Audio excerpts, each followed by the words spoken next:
Tonight, you step off the plane into the Damascus night, and the first thing that hits you isn't the history or the gravity of being in one of the oldest continuously inhabited cities on Earth, it's the smell. It's a thick, warm blanket of diesel exhaust, grilled meat, cigarette smoke, and something else, something sweet that threads through the pollution like a whisper you can't quite make out. You stand there on the tarmac for a moment too long, and the passenger behind you clears their throat, because apparently, existential or holds up airport traffic.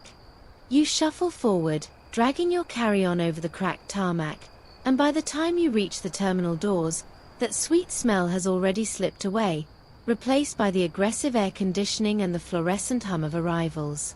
You tell yourself you imagined it. But you didn't. The taxi ride into the city is a religious experience of a different sort.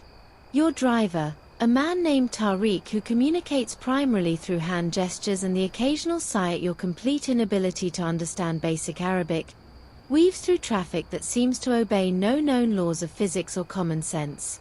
You clutch the door handle, genuinely unsure if you're going to survive the next 20 minutes, because Tariq appears to believe that lane markings are merely decorative suggestions painted by people who hated fun.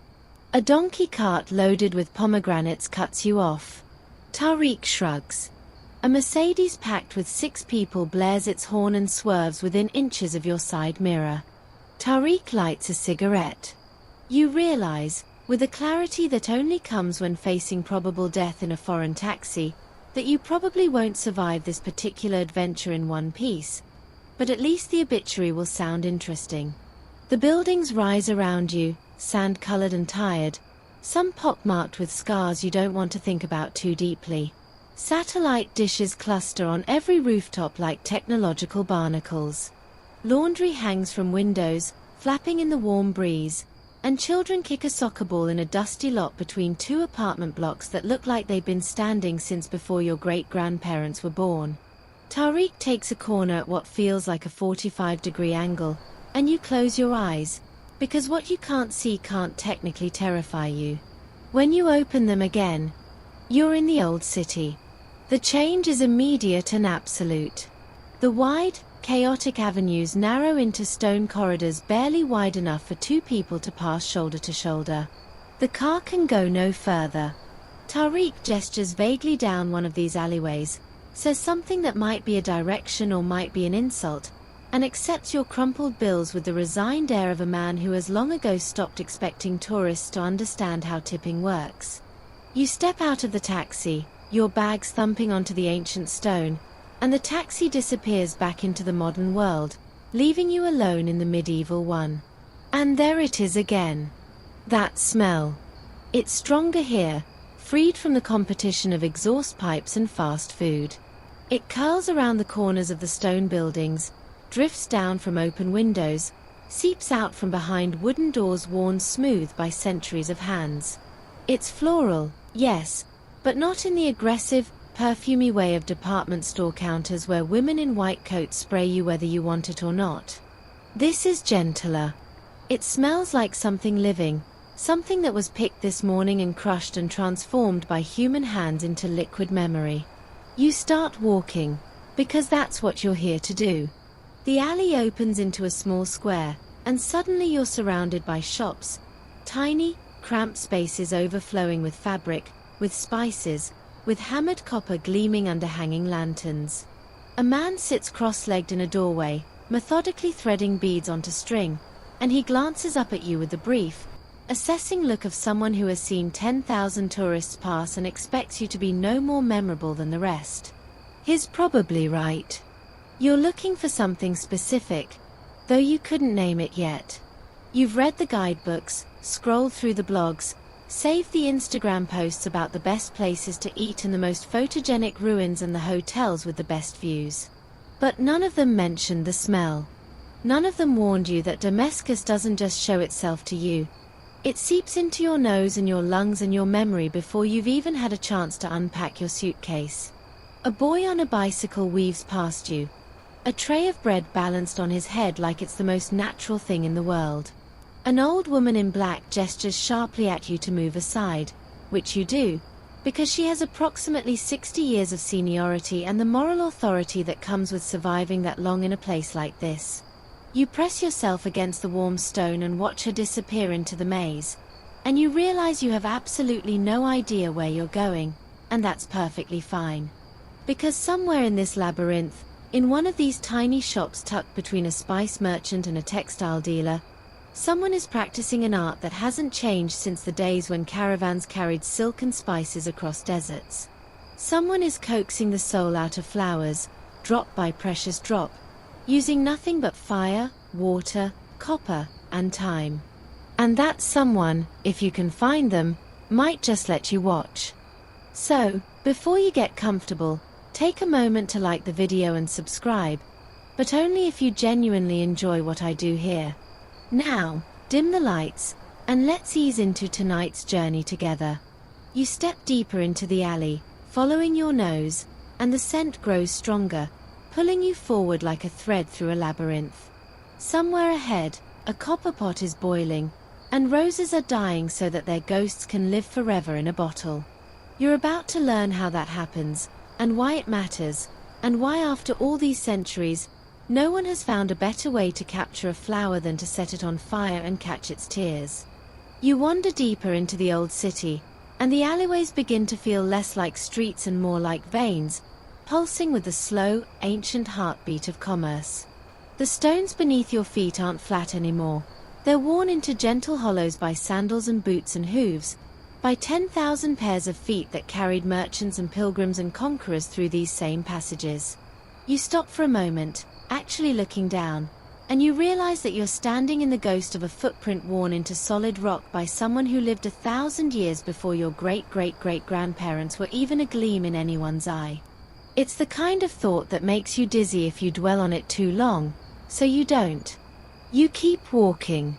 The shops press in on both sides, each one a tiny cave of commerce. A man sits behind a mountain of spices, deep reds and burnt oranges and sunshine yellows piled in conical mounds that look too perfect to be real. He's not selling to you, he's talking to another man, gesturing with a cigarette, and the spices sit there like dormant volcanoes waiting to erupt with flavor. You catch a whiff of cumin so strong it makes your eyes water, and then you pass a fabric merchant and the smell shifts to woolen dye and something chemical you can't identify. Your nose is having a sensory experience that your brain can't quite process. Too many centuries of smell crammed into too few seconds. But through it all, that floral thread persists. It's not loud about it. It doesn't demand attention the way the cardamom does or bully you like the exhaust fumes from a passing moped. It just waits, patient as stone, letting you follow or not follow as you choose. You choose to follow. The alley narrows again, and the shops change. The tourist trinkets fade, the mass-produced brass lamps and the machine-embroidered fabrics and the fridge magnets shaped like camels. In their place, you start seeing workshops. Real ones. A man with glasses perched on his nose carefully applies gold leaf to a wooden panel, and he doesn't look up as you pass because he's in that deep, focused space that artists occupy when they're doing something that matters.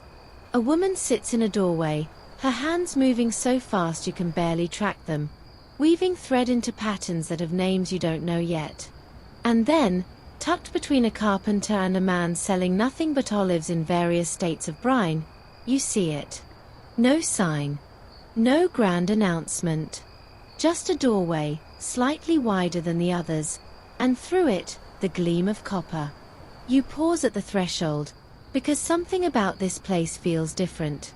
It's not just the smell, though that's stronger here, hanging in the air like visible fog. It's the weight of it. The sense that this tiny room, no bigger than your bedroom back home, has been here for longer than your entire country has existed. The wooden door frame is worn smooth on one side where generations of hands have pushed it open. The stone step is dipped in the middle, polished by feet. You put your hand on the frame, just for a second, just to feel it, and then you step inside. The first thing that hits you is the heat. Not overwhelming, but present. A gentle, persistent warmth that comes from somewhere in the back of the shop. where a fire burns beneath a copper pot the size of a small bathtub. The second thing is the steam. It drifts through the space like slow-moving clouds, carrying that floral scent so thick you can almost taste it. You breathe in, and it's like drinking liquid roses, if roses were somehow both delicate and powerful enough to fill your entire chest with their presence. And the third thing, the thing that stops you mid-step and makes you forget to breathe at all, is the copper. It's everywhere. Pots of every size hang from hooks on the ceiling, catching the light from a single bare bulb and throwing it back in warm, distorted reflections. Stills of designs you don't recognize sit on low tables, their curved bodies gleaming like golden eggs. Pipes and coils and containers, all copper, all burnished to a soft glow by hands that clearly believe that a tool worth using is worth loving. You realize you're standing in the middle of the doorway, blocking the light, and you step aside just as a man emerges from the back, carrying a basket of something that looks like wet pink confetti. He's old, not ancient, but old enough that his face has settled into permanent lines around the eyes and mouth. His hands are rough, the hands of someone who has spent decades working with heat and metal and water, but they hold the basket with surprising gentleness, like it contains something precious. Which, you realize, it does. He notices you. Of course he notices you. You're standing in his shop, breathing his air, staring at his copper like you've never seen a metal before. He says something in Arabic, and you shake your head, because you have approximately 5 words of the language and none of them are helpful in this situation. He tries again, slower, and you catch maybe 1 word out of 10. Rose. Something about rose? You gesture at the basket, at the copper still in the back, at the steam drifting through the room like the ghost of every flower that ever gave its life a perfume. He looks at you for a long moment. Not suspicious. Exactly. Assessing. You've seen this look before, from shopkeepers in markets all over the world. The look that says tourist and calculates how much hassle you're going to be versus how much money you might spend. But this one is different. There's something else in it. Curiosity. Maybe. Or the faint amusement of someone who has seen 1,000 tourists pass through and knows that 99 of them will buy a small bottle, take a picture, and leave without understanding anything. You're about to apologize, to back out of the doorway and disappear back into the alley, when he does something unexpected. He sets down the basket, wipes his hands on a rag that hangs from his belt, and beckons you forward. Not to a counter, not to a display of products for sale. He beckons you deeper into the shop, toward the back, toward the heat and the steam and the copper still that you've been trying to see since you walked through the door. This is the ancient perfume route. You realize. Not the one in the history books, the one that ran from India to Egypt to Rome, carrying spices and silks and the secrets of scent across continents. That route is dead, buried under highways and airports and the logistics of global shipping. But this one, this tiny, winding path through the old city of Damascus, leading to this shop, to this man, to this copper pot, this one is still alive. It's been alive for longer than anyone can remember. It was alive when Roman soldiers garrisoned the city and demanded perfumes to send home to their wives. It was alive when the Umayyad caliphs ruled from this very city and filled their palaces with the scent of roses. It was alive when crusaders passed through, probably pausing to buy a bottle between battles, because even medieval warriors appreciated smelling nice when they weren't busy slaughtering each other. You follow the man toward the back, and the heat wraps around you like a blanket. The steam settles on your skin, cool, warm, and damp, and you realize you're going to learn something today. You have no idea what, exactly. You don't know this man's name, don't speak his language, don't understand the first thing about the copper contraption that dominates his workshop. But you're here, and he's letting you stay, and that's enough. Historians still argue whether the first distilled perfumes emerged in Persia, or India, or somewhere along the trade routes that connected them all. The documents are vague, the evidence fragmentary, and the scholars enjoy nothing more than a good fight over who gets credit for figuring out that you could boil flowers and catch their steam. But here, in this tiny shop, the argument seems irrelevant. Whatever its origins, the art found its way to Damascus, and it stayed. Through invasions and earthquakes and the rise and fall of empires, someone in this city has always kept the fire burning beneath a copper pot full of roses. The next morning, you wake before dawn without meaning to. Your hotel room, really just a converted apartment above a spice shop, with a bed that sags in the middle and a window that doesn't quite close, is still dark, but something has pulled you from sleep. For a moment you lie there, listening to the first call to prayer echo across the city, the voice rising and falling in that ancient, haunting melody that manages to be both urgent and serene. It's the sound of a billion people waking up, you think, or at least the sound of this particular corner of the world reminding itself what matters. You get up. Not because you have anywhere to be, but because the room feels too small suddenly, and the city outside is stirring, and you want to see what Damascus looks like when it's still putting itself together for the day. You pull on yesterday's clothes, they're all you have, because your luggage is still mostly unpacked and you haven't figured out the laundry situation yet, and you slip out into the alley before the sun has even thought about showing its face. The old city at dawn is a different creature entirely. The tourists are still asleep, the shopkeepers haven't opened their doors, and the only sounds are the distant call to prayer and the soft sweep of a broom somewhere down the block. A cat watches you from a windowsill, its eyes catching the faint light from a single street lamp, and you have the distinct impression that it's judging your life choices. You deserve that. Probably. You walk without direction, letting the alleys choose your path, and somehow, inevitably, you end up back near the copper shop. It's closed, of course.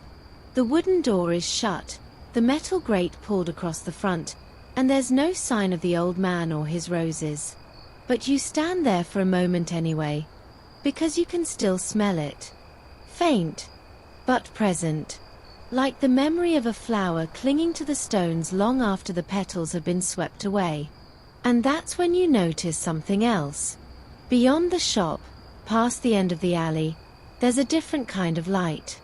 Not the orange glow of street lamps, but something softer, pinker.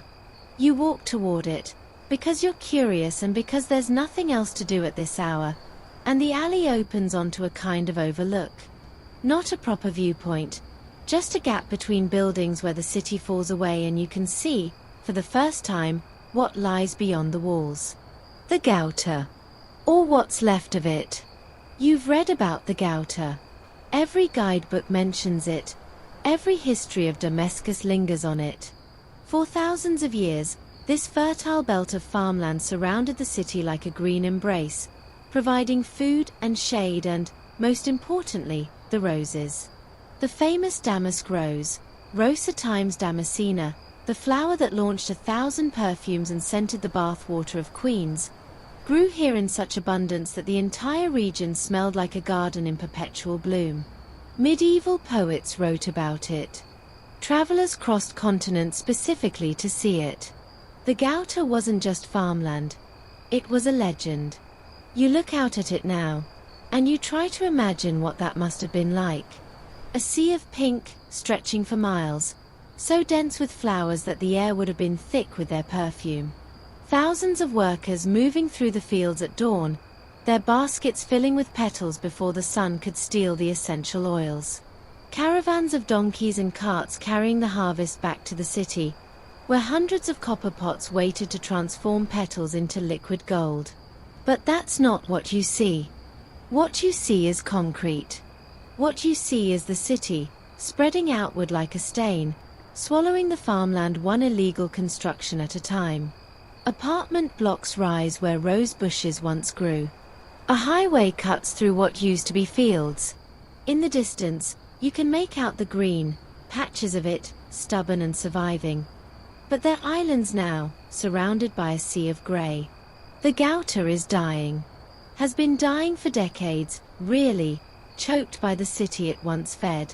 You stand there as the sun finally crests the horizon, painting everything in gold and pink, and you wonder if the roses even notice. Probably not. Roses don't care about human timelines. They bloom when they bloom, whether they're surrounded by fields or factories, whether the hands that pick them belong to farmers or refugees. But the people who know how to handle them, the distillers, the ones who understand the precise moment when a petal should be picked and how long it should boil and when the steam carries the soul of the flower, they're getting older. And there aren't many young ones lining up to take their place. Historians still argue about exactly when the damask rose first arrived in Syria. Some say the Romans brought it, carrying cuttings from their Persian campaigns. Others insist it came much earlier, with Phoenician traders who recognized a valuable commodity when they smelled one. A few fringe theorists claim it was always here, that the rose is native to these hills and simply spread outward from Damascus to conquer the world's gardens. The truth, as usual, is probably somewhere in the middle, lost in the gap between written records and the kind of knowledge that only exists in human hands. What isn't debated is what happened next. Once the rose arrived, it thrived. The climate was perfect: hot, dry summers and cool, wet winters. And the soil, enriched by centuries of careful irrigation from the Barada River, produced flowers of such quality that they became famous across 3 continents. By the Middle Ages, Damascene rose water was traded everywhere from Cordoba to Beijing, prized by caliphs and kings and anyone else who could afford to smell like something other than medieval body odor. You think about that as the sun climbs higher and the city wakes up around you. About all those people, across all those centuries, who never saw a rose in their lives but knew the scent of Damascus because someone had figured out how to capture it and send it across the world. About the caravans that carried clay jars of rose water along the Silk Road, each one a tiny ambassador of this place, spreading the news that here, in this city, humans had learned to bottle beauty. And you think about the old man in the copper shop, who is probably waking up right about now, getting ready for another day of doing exactly what his ancestors did. He doesn't need to read about the history of the Gauta. He doesn't need to argue about when the Romans arrived or who brought the first cuttings. He knows the roses. He knows when they bloom and when they're ready and how to persuade them to give up their ghosts.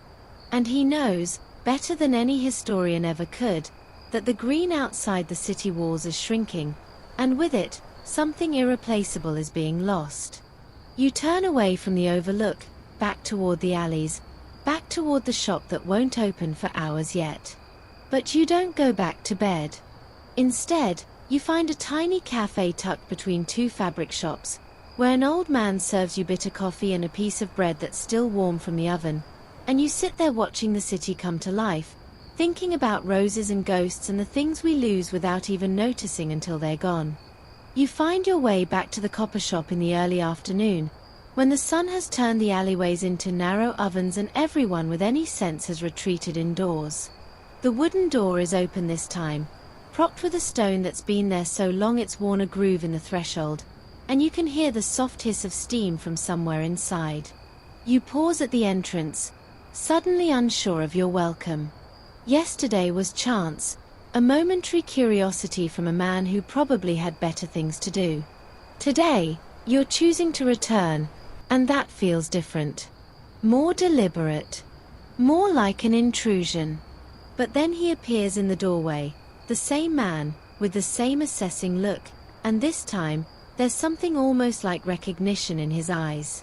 He nods, just once, and gestures you inside.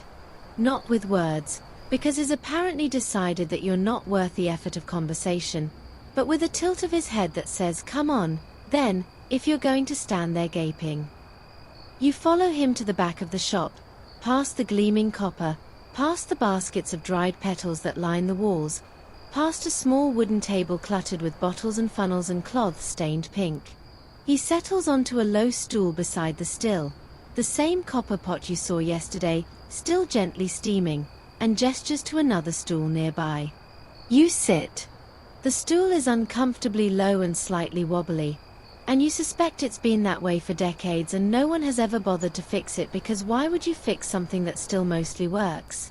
For a long moment, neither of you speaks. The steam hisses. A fly buzzes somewhere near the window.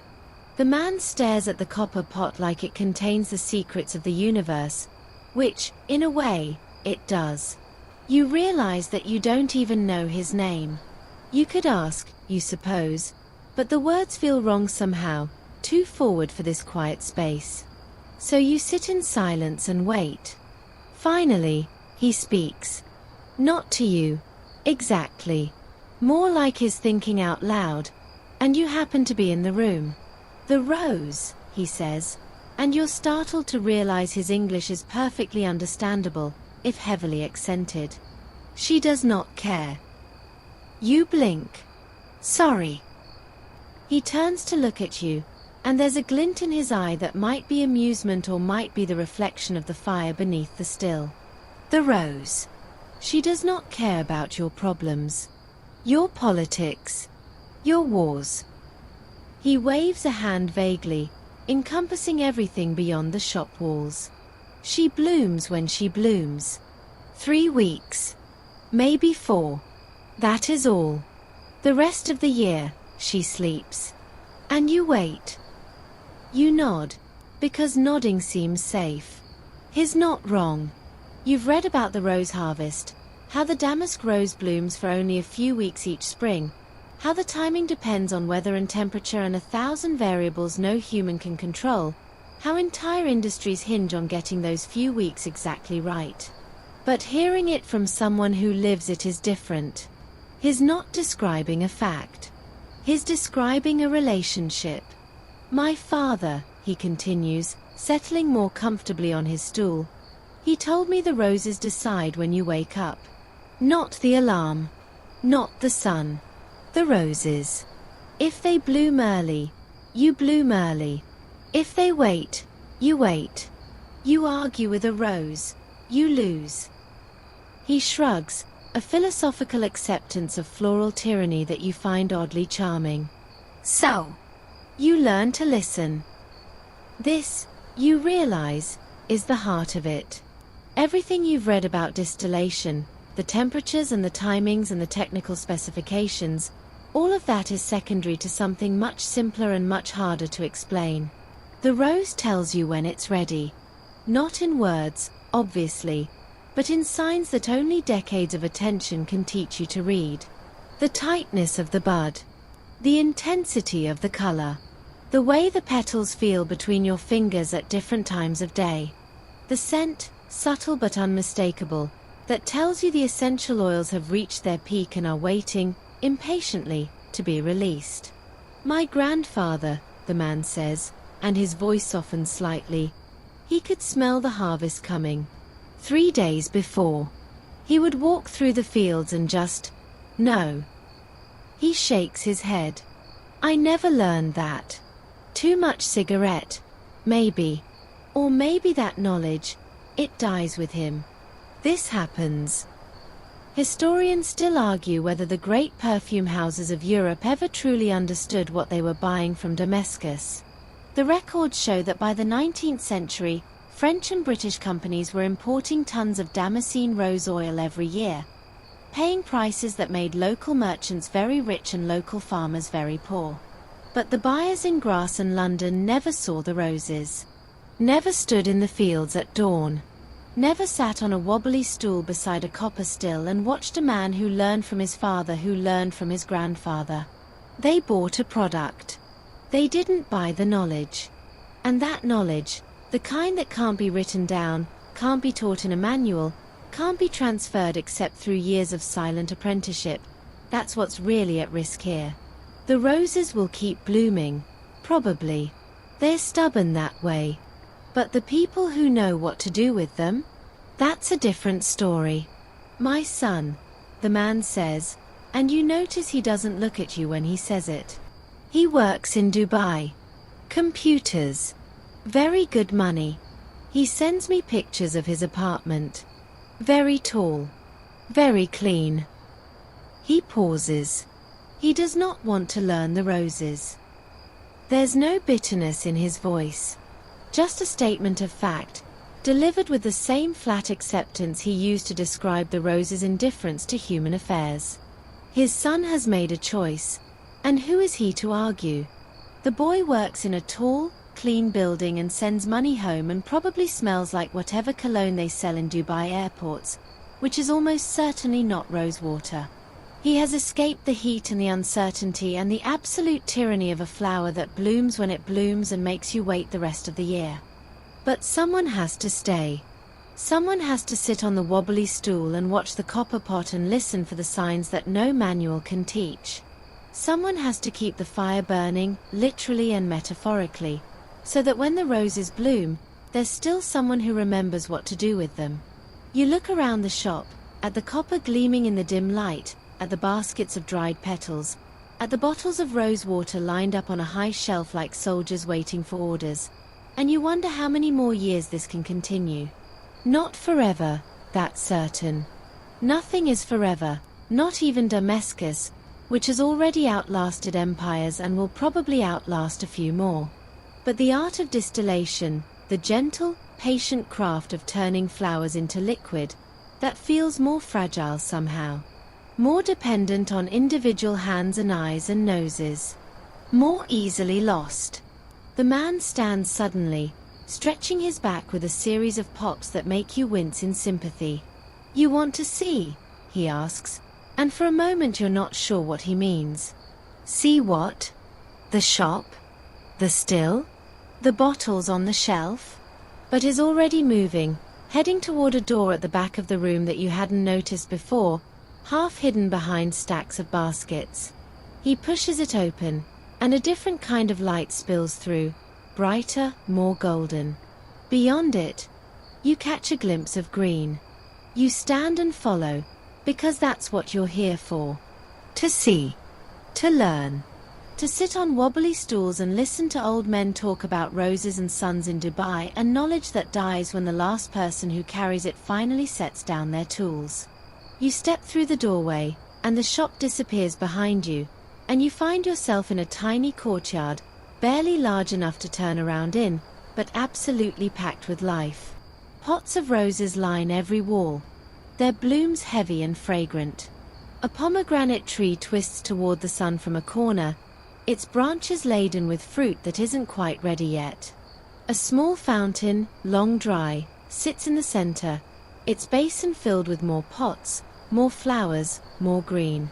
And in the middle of it all, a single chair, wooden, worn, clearly placed here for someone who likes to sit among the growing things and watch them do what they do.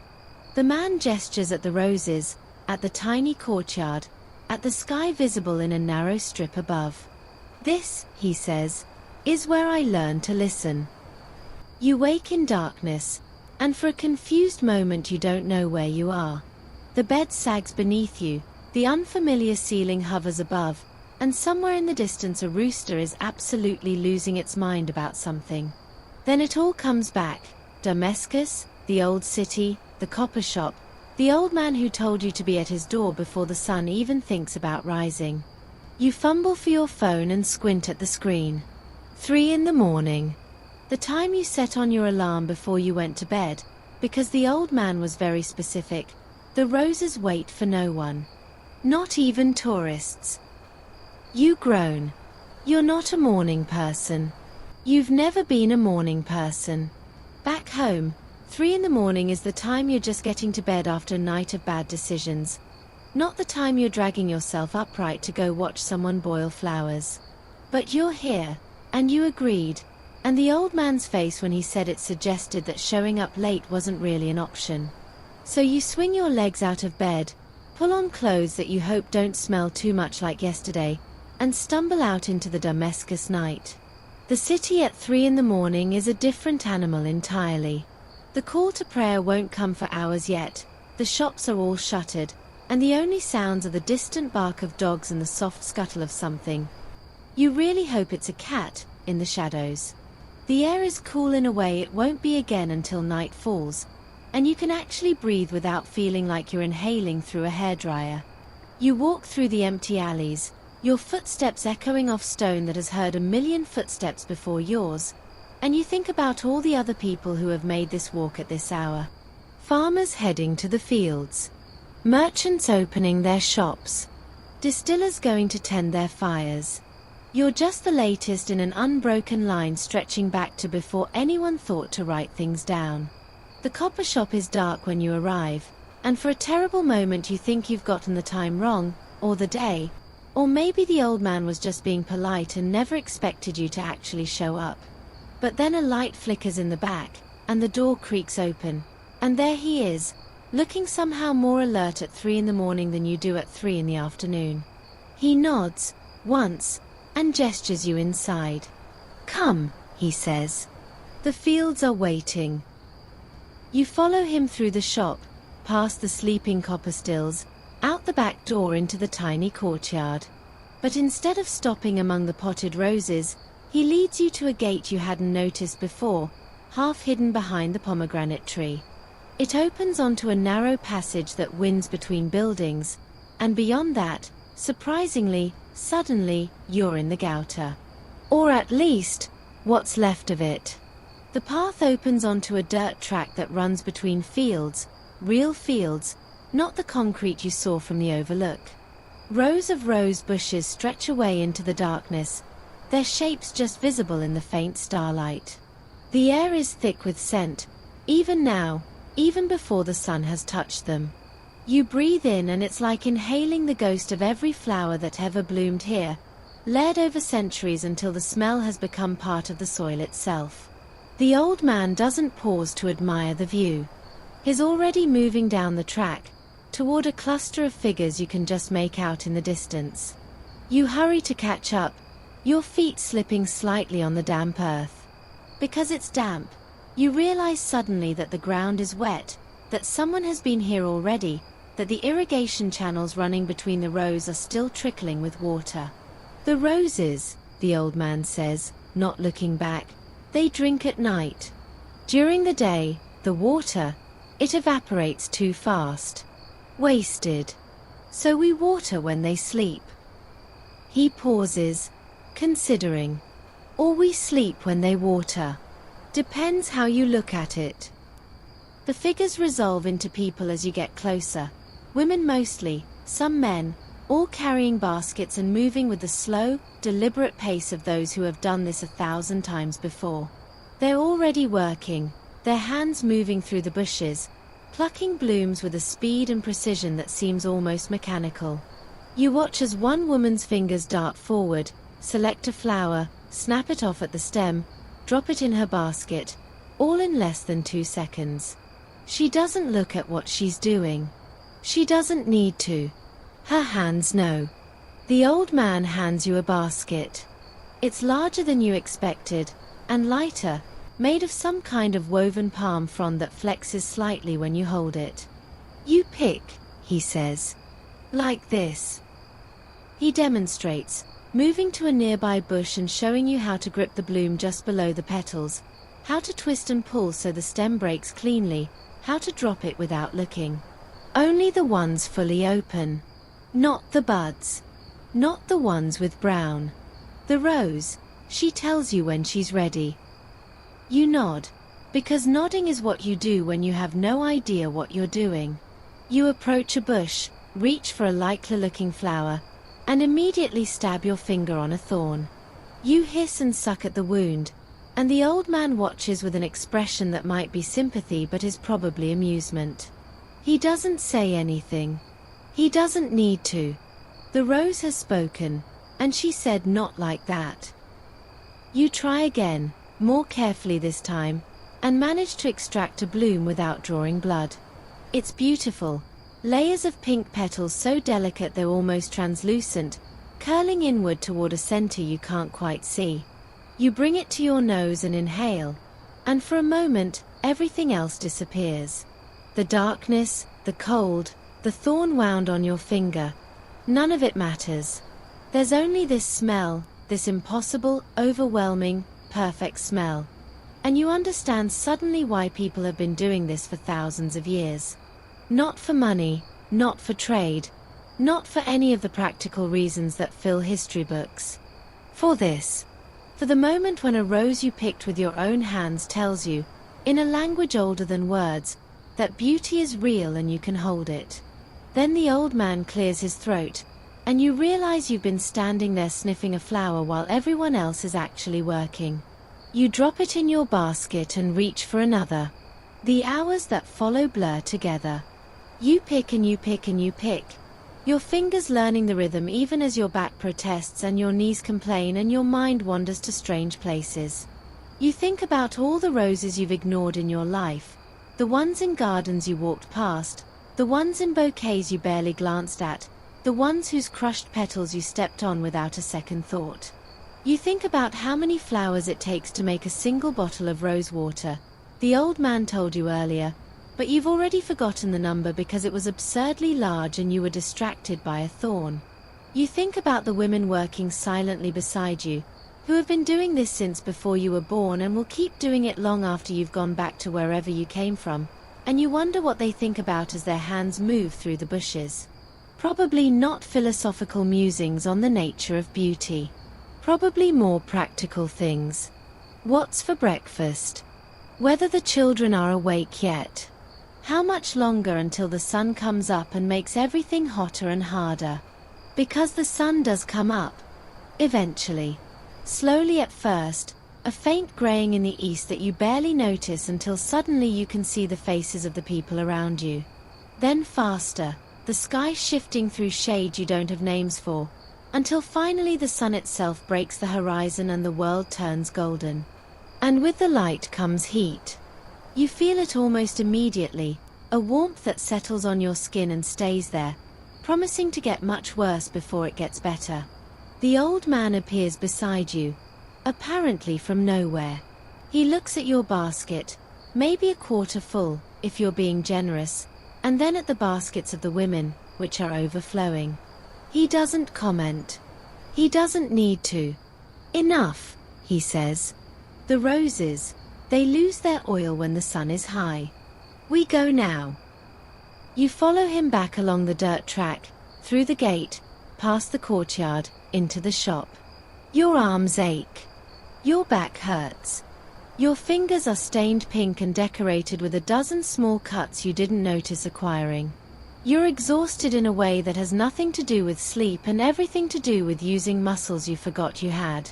But when you look at your basket, at the pile of petals you picked with your own hands, in the dark, before the sun could steal their souls, you feel something you didn't expect. Pride, maybe. Or connection. Or just the simple satisfaction of having done something real with your hands for the first time in longer than you can remember. The old man takes your basket and adds it to the others, already being carried toward the copper still in the back. You come back tonight? He asks. It's not really a question. The fire, she needs watching. You nod. Because what else can you do? You came here to learn. And you're learning. The roses wait for no one. Not even tourists. Especially not tourists who show up with soft hands and romantic ideas about what it means to work with flowers.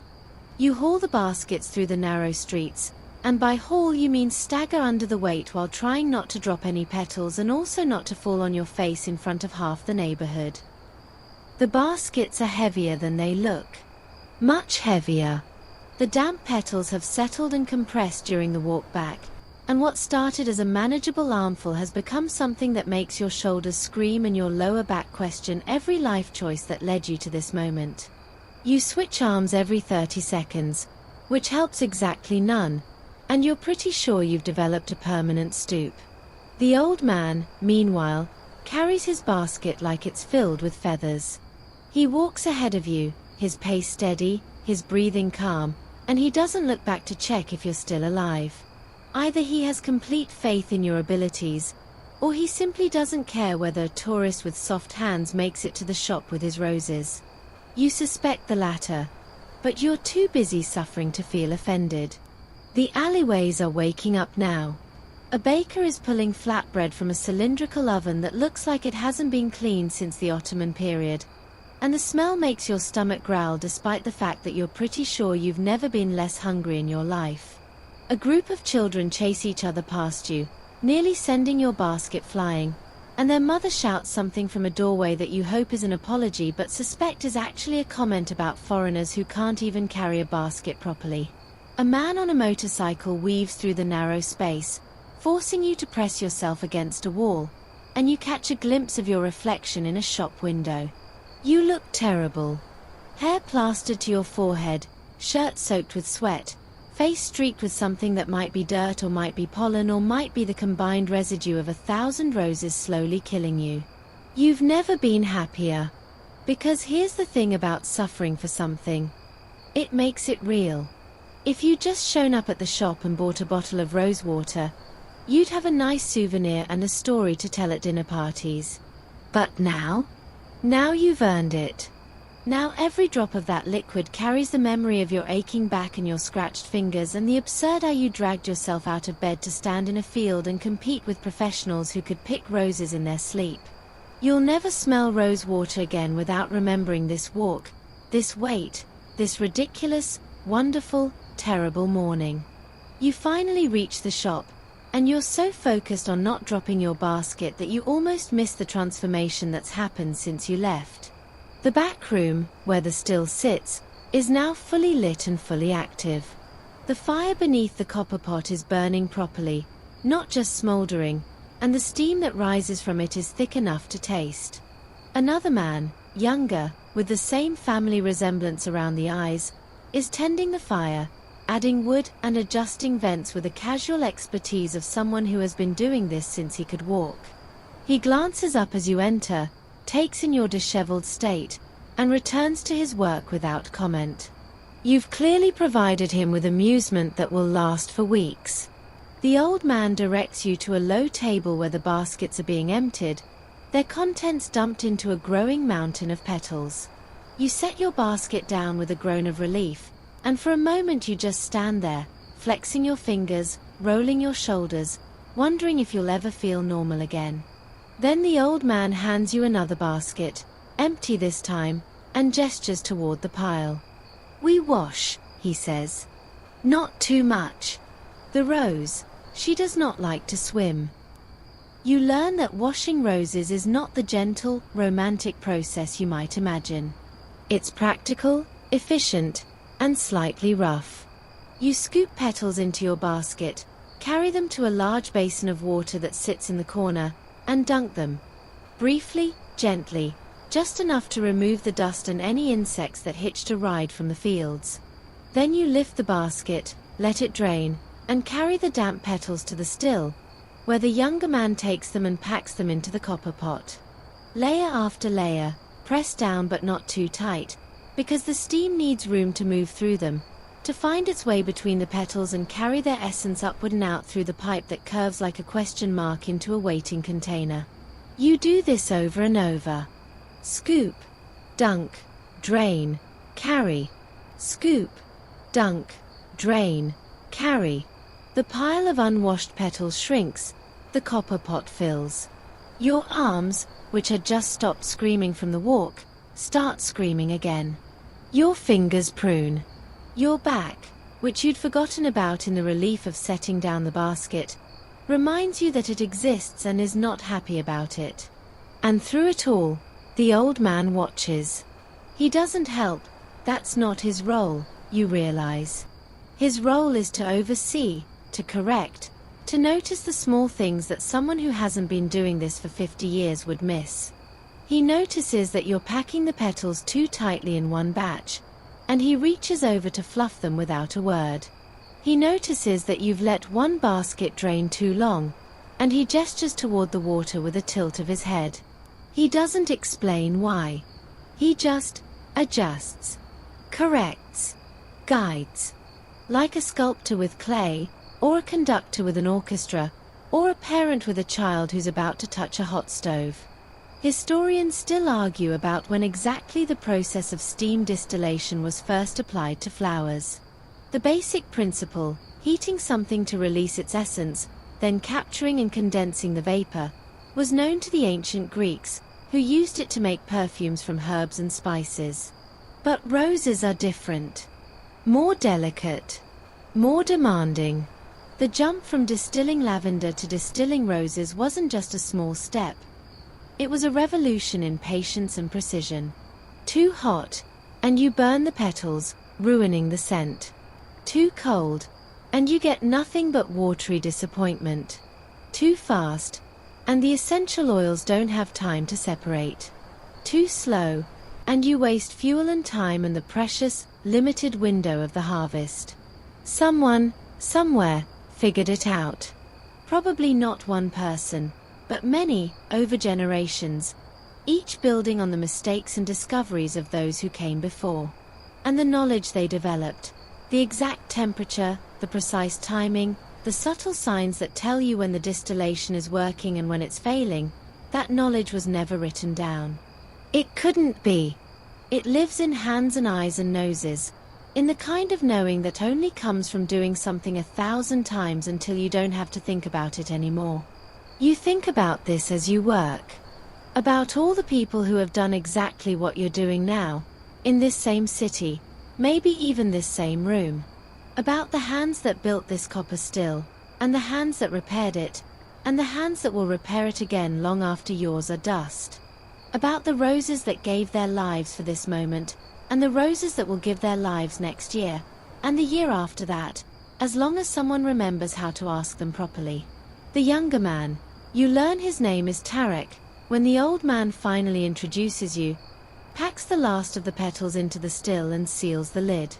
It's a heavy copper disc, fitted carefully into place, with a seam that he seals with a paste made from flour and water. No steam escapes, he explains, seeing your confusion.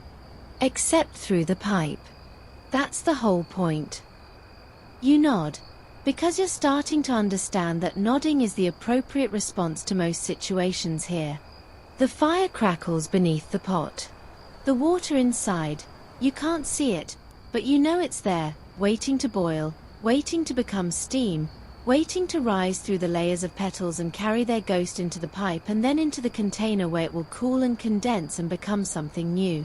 Something that didn't exist an hour ago and wouldn't exist without this fire, this copper, these hands. The old man settles onto his wobbly stool and gestures for you to do the same. Now, he says, we wait. The rose, she takes her time. You cannot rush her. You sit. The steam rises. The city hums beyond the walls. And you wait. The waiting, you quickly discover, is not passive. It's a specific kind of attention that you're not sure you've ever practiced before. The kind where you sit very still and watch very carefully and try to read meaning into things that have no words. The old man makes it look easy. He sits on his wobbly stool, his hands resting on his knees, his eyes half closed, and he just listens. To the fire, to the water, to the copper, to the 1,000 small sounds that together tell a story about what's happening inside the still.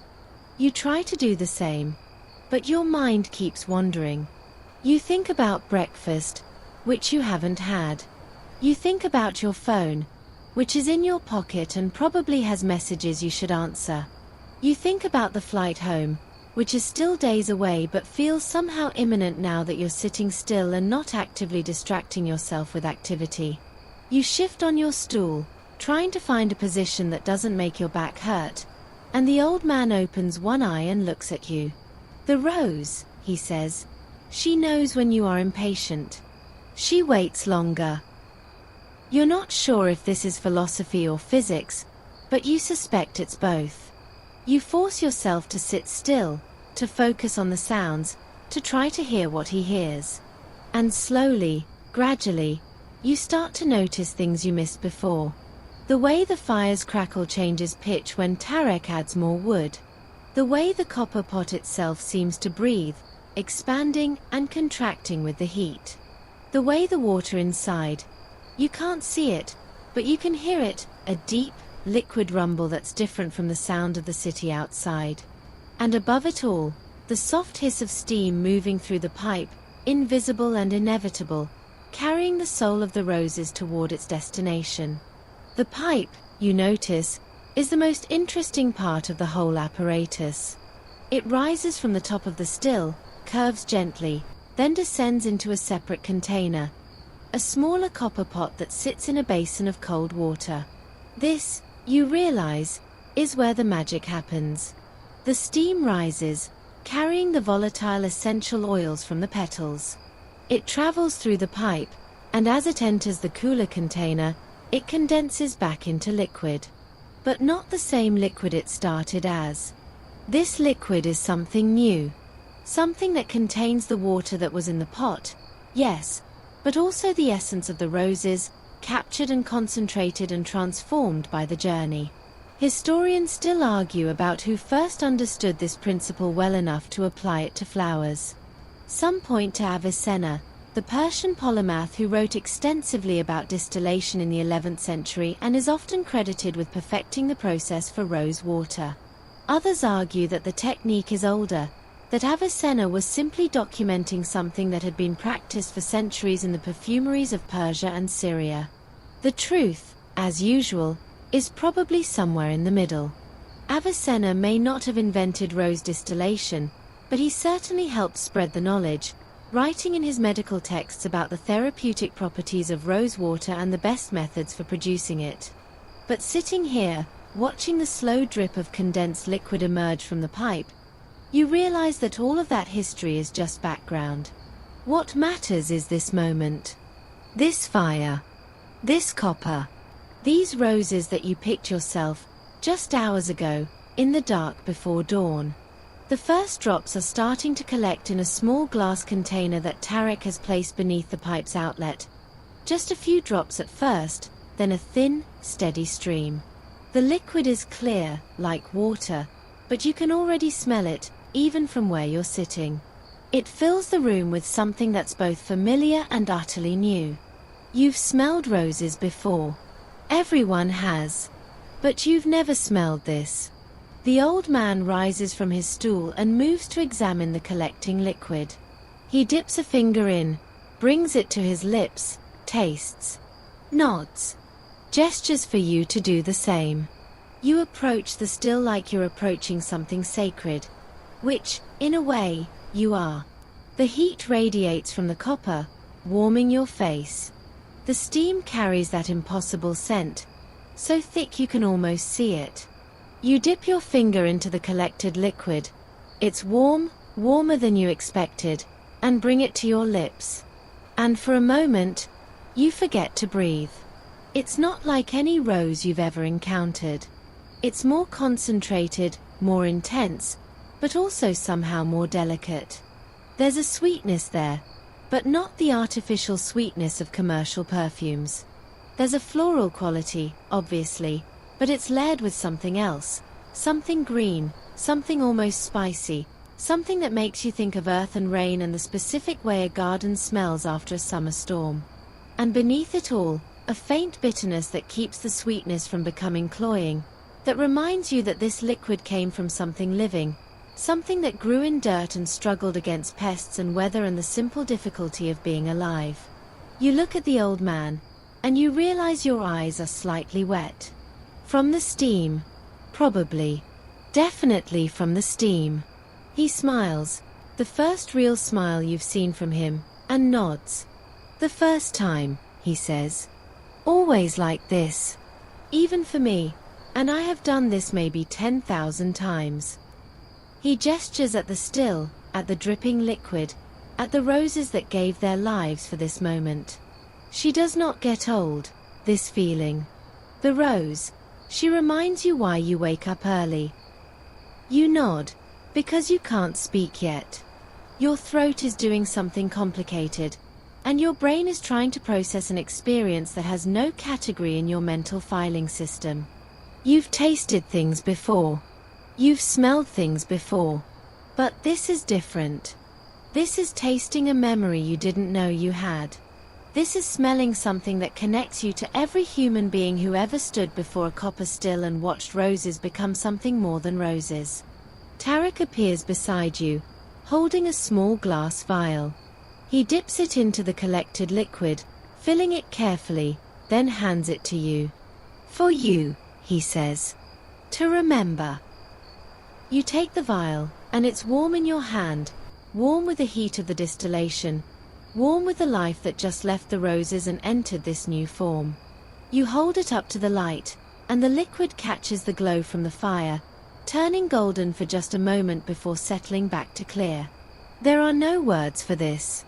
There should be words for this, but there aren't. You think about all the bottles of rose water you've seen in your life, the ones in fancy kitchen stores, the ones in perfume shops, the ones in the bathrooms of friends who are really into natural beauty products. You think about how you never really thought about where they came from, how they were made, who made them.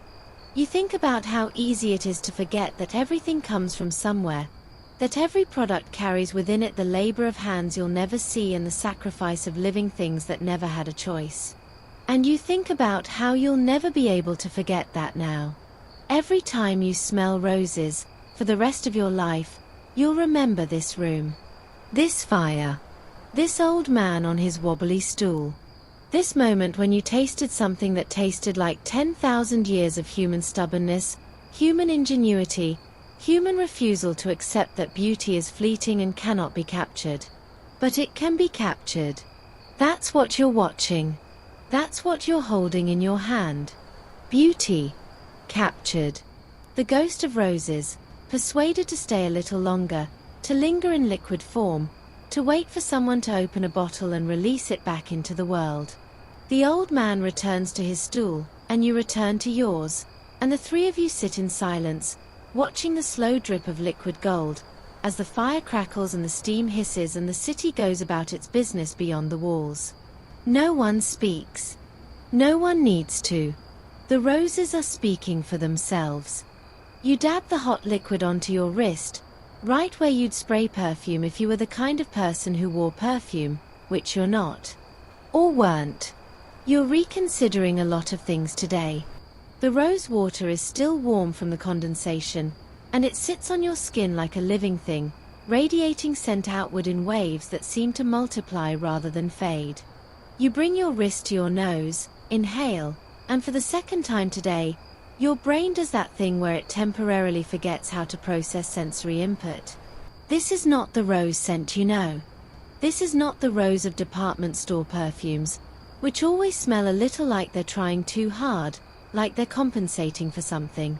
This is not the rose of candles and air fresheners, which is really just the idea of rose filtered through chemical engineering and focus groups. This is not even the rose of a garden on a summer afternoon, beautiful though that is. This is something else entirely.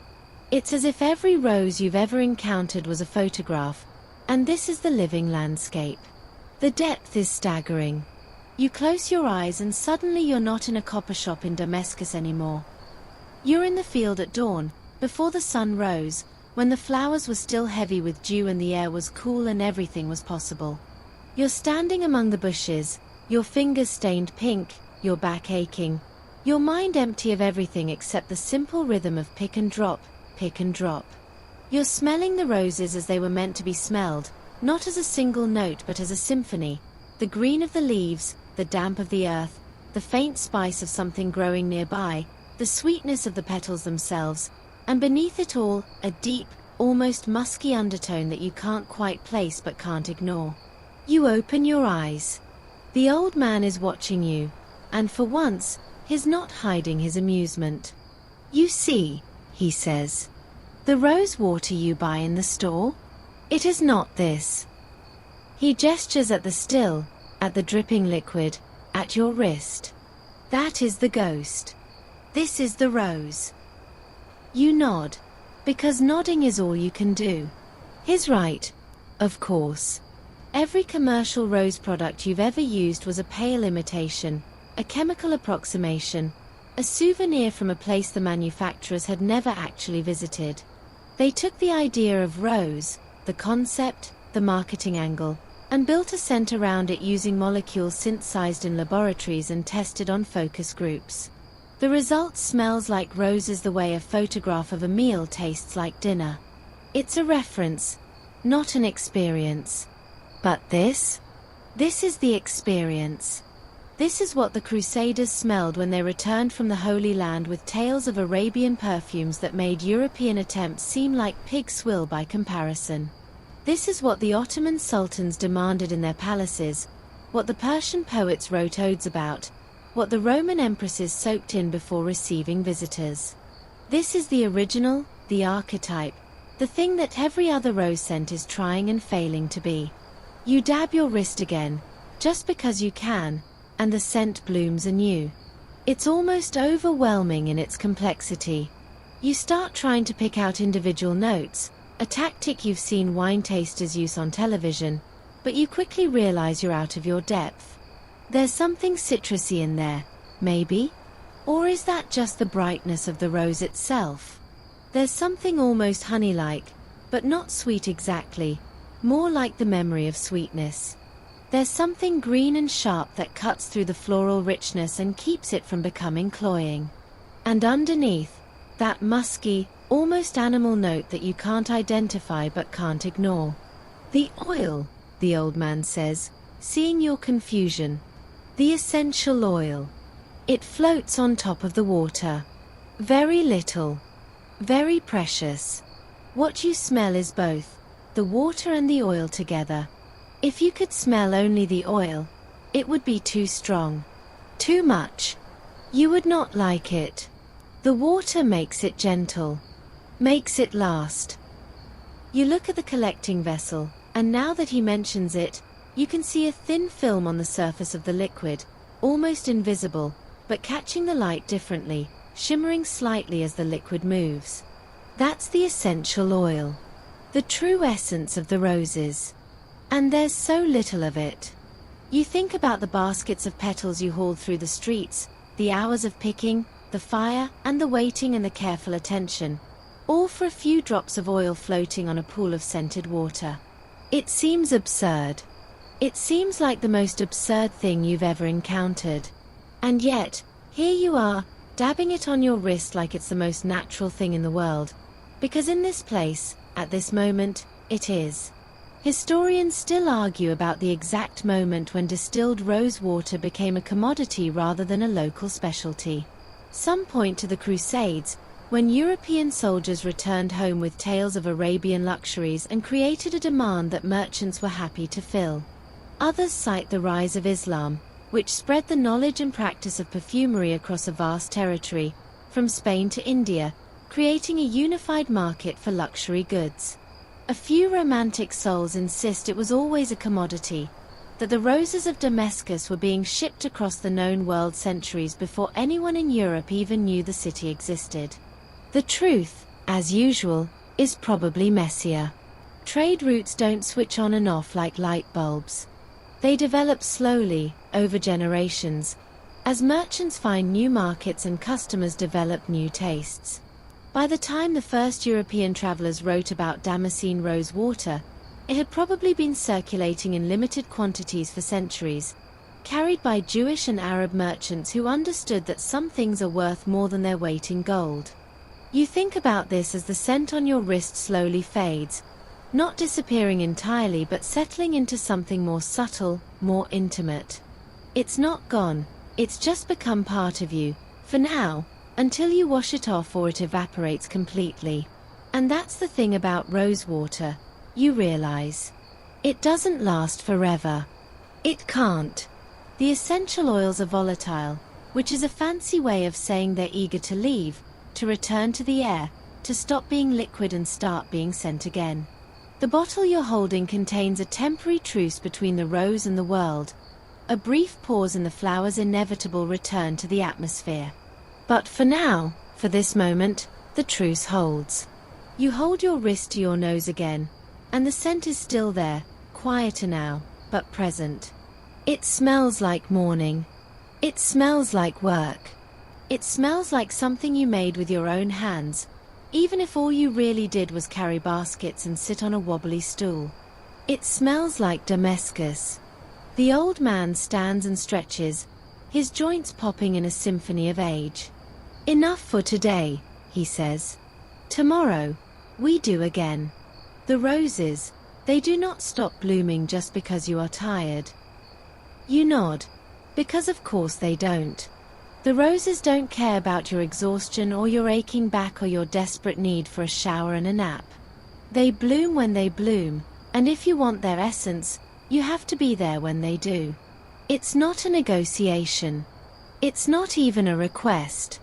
It's simply the way things are, have always been, will always be, for as long as roses grow and people remember how to ask them for their ghosts. You tuck the small vial into your pocket, close to your chest, where you can feel its warmth and imagine its scent even through the glass. And you step out of the shop, into the late afternoon sun, into the noise and chaos of the city, carrying with you something that none of the people rushing past can see or smell or understand. You carry the ghost of roses. You carry the memory of dawn. You carry a small piece of Damascus that will stay with you long after you've left, long after the scent has faded, long after you've returned to a world where rose water comes in plastic bottles and smells like nothing at all. That evening, you find yourself in a small cafe near the U-made mosque, nursing a cup of tea that's sweeter than anything you'd normally drink and trying to process the day. Your body aches in places you didn't know could ache. Your fingers are still stained pink despite multiple washings. And every time you move, you catch a faint whiff of roses from the vial in your pocket, a reminder that today was real, that you actually did what you did, that you're not just dreaming this entire absurd adventure. The cafe is old. Not old like vintage or retro, but old like this floor was laid when your great-great-grandparents were children. The tiles are worn smooth by generations of feet, their patterns barely visible anymore. The ceiling is high and vaulted, painted with faded designs that might have been magnificent once but are now just hints of gold and blue. A fountain trickles in the center of the room, though you suspect it's more for atmosphere than function. Men sit at small tables, smoking argumentatively and playing backgammon with the intense focus of those for whom the game is not a pastime but a matter of honor. You're the only woman in the room, and definitely the only foreigner, but no one seems to mind. A few glances, quickly averted. A nod from the old man behind the counter. Then everyone goes back to their business, leaving you to your tea and your thoughts. And your thoughts, tonight, are wandering down strange paths. Specifically, they're wandering down the path of alchemy, that weird, wonderful, slightly embarrassing precursor to modern chemistry that occupied the minds of medieval scholars for centuries. You've read about alchemy before, of course. Everyone has. The quest to turn lead into gold, to find the philosopher's stone, to achieve immortality through arcane processes and mysterious ingredients. It's easy to laugh at alchemists, to see them as deluded fools chasing impossible dreams while real science waited patiently to be discovered. But sitting here, in this ancient city, surrounded by people who still practice arts that haven't changed in 1,000 years, you're not so sure. Because here's the thing the alchemists got right: transformation is possible. You've seen it yourself, just hours ago. You watched petals become liquid. You watched steam become scent. You watched something living give up its ghost and become something else entirely, something that would outlast the flower by months or years, something that could travel across oceans and still carry the memory of the field where it was born. That's alchemy. That's turning one thing into another thing through the application of heat and patience and human intention. The alchemists would have killed for this. You imagine one of them, some bearded scholar in a cramped laboratory, surrounded by bubbling flasks and cryptic symbols, hearing about the perfumers of Damascus, about their copper stills and their rose water and their ability to capture the very essence of a flower and keep it in a bottle. He'd probably assume they'd found the philosopher's stone. He'd probably travel for months, risking bandits and shipwrecks and dysentery, just to see it for himself. And when he arrived, when he finally stood before a working still and watched the steam rise and condense and become something new, he'd weep. He'd weep because this was exactly what he'd been searching for: transformation, purification, the extraction of essence from matter, and it had been hiding in plain sight all along, not in some secret laboratory but in the workshops of people who just wanted to smell nice. Historians still argue about whether the alchemists and the perfumers ever really influenced each other. The written records are frustratingly vague. Alchemists wrote in code, deliberately obscuring their methods to protect their secrets. Perfumers wrote nothing at all, passing their knowledge from hand to hand, mouth to ear, generation to generation. But it's hard to believe they operated in complete isolation. The same cities that produce great perfumers also produced great alchemists. The same trade routes that carried rose water also carried alchemical texts. The same patrons who commissioned luxurious perfumes also funded experiments in transmutation. You sip your tea and imagine the conversations that might have happened.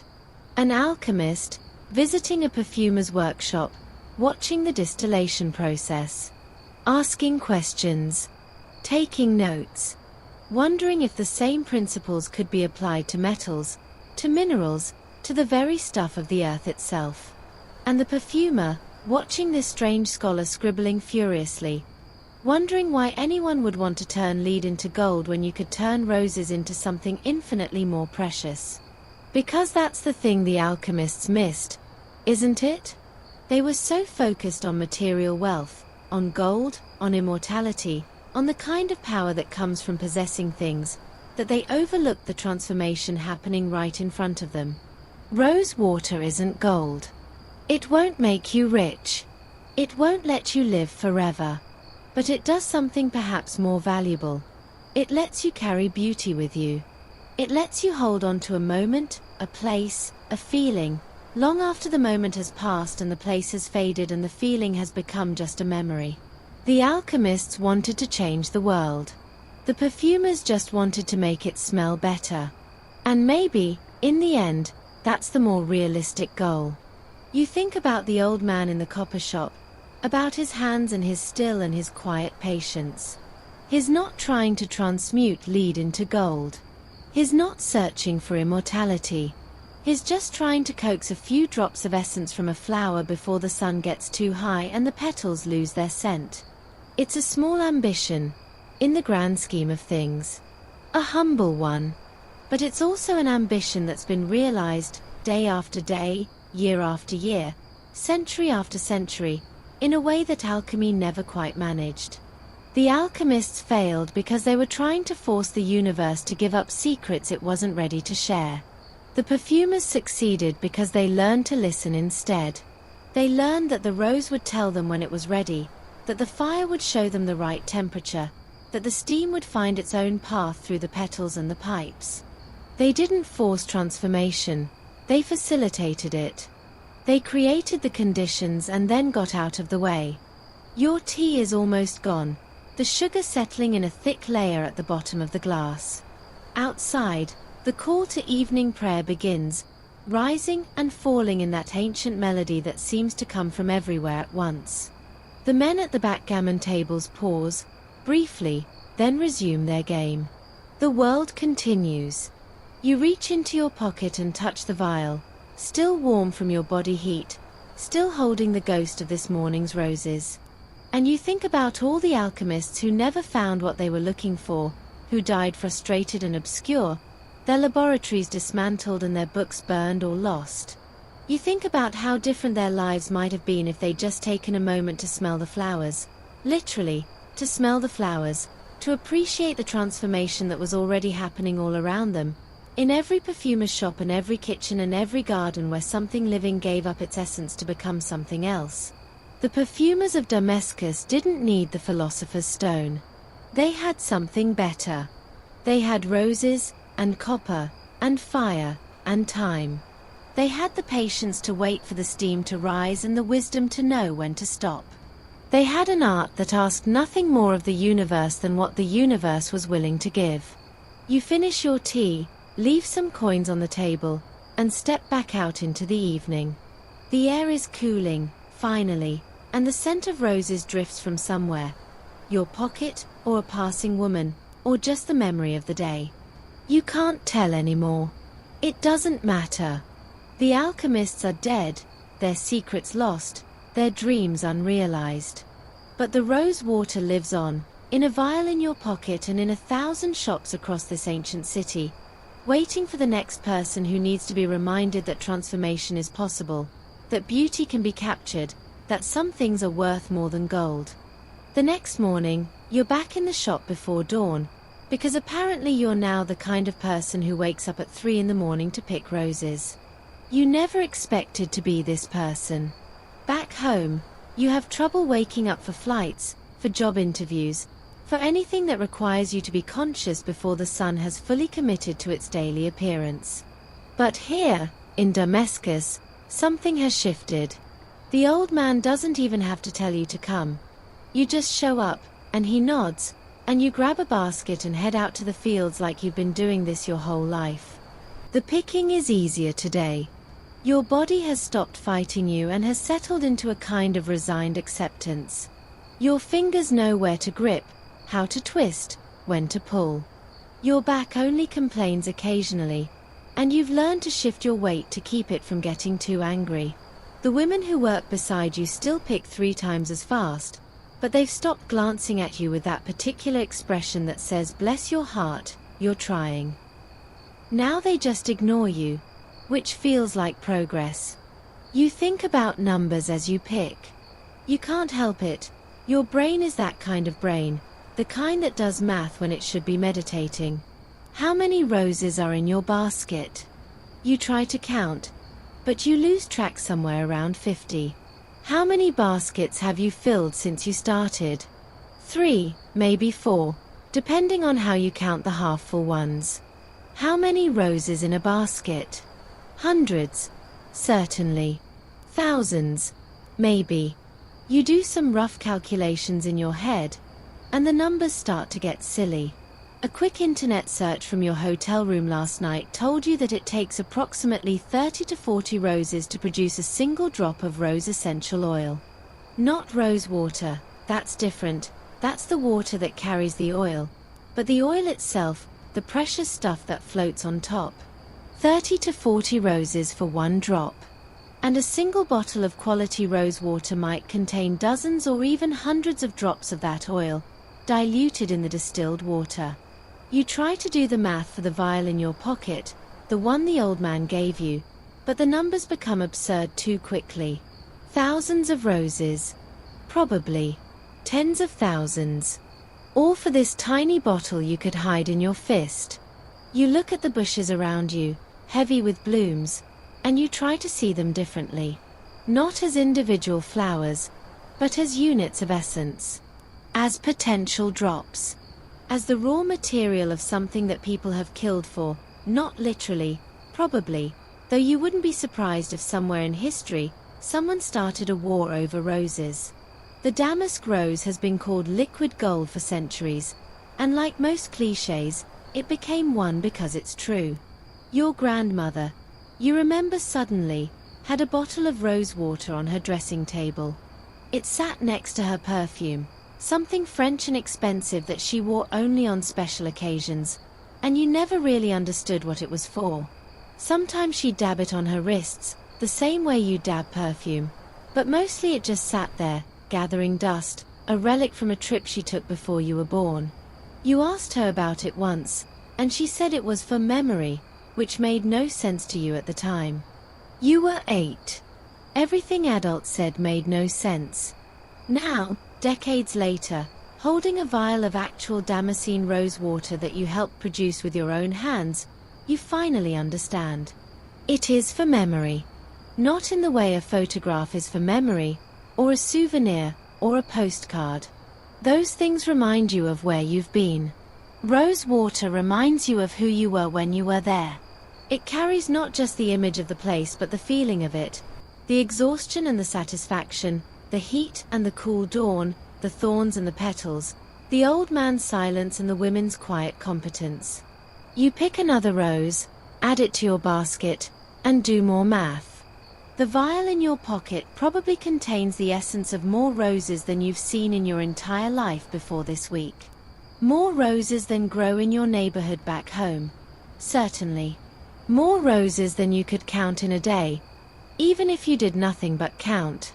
And each of those roses was picked by someone. By you, by the women in the field, by generations of farmers who came before, at exactly the right moment, in exactly the right way, so that their essence could be captured and concentrated and condensed into this small glass container. Historians still argue about when the damask rose first became a commodity rather than a garden flower. Some point to the Romans, who imported vast quantities of rose petals for their orgies and festivals, scattering them by the cartload until the floors were ankle-deep in pink. Others cite the Persians, who developed sophisticated perfumery techniques centuries before anyone in Europe even knew what a still was. A few insist it was the Arabs, whose trade network spread the rose, and knowledge of how to process it, across 3 continents. But whoever started it, the economics have always been brutal. Roses are labor-intensive. They require picking by hand, at specific times, in specific ways. They require immediate processing, because the oils begin to degrade as soon as the flower is cut. They require fuel and water and copper and time and skill. And at the end of all that, you get a few drops of something that people will pay almost anything for, because smelling good has always been one of humanity's most persistent obsessions. You think about the old man's son, working in Dubai in his tall, clean building. He probably makes more money in a month than his father makes in a year from rose water. But he doesn't have this field at dawn, this basket in his hand, this knowledge that the liquid he helped create will outlast him, will travel to places he'll never see, will be dabbed on the wrists of people he'll never meet. There's a kind of immortality in that, a different kind from the alchemist's quest. Not living forever, but being remembered. Not conquering death, but leaving something behind that death can't touch. Your basket is full. You hadn't noticed it filling, but suddenly it's heavy and overflowing, and the women around you are already heading back toward the path. You follow, because that's what you do now. You follow the baskets, follow the roses, follow the slow procession back to the shop where the still waits and the fire burns and another day of transformation is about to begin. On the walk back, you do more math. Not the kind with numbers. You've given up on that, because the numbers are too large and too sad. The kind with meaning.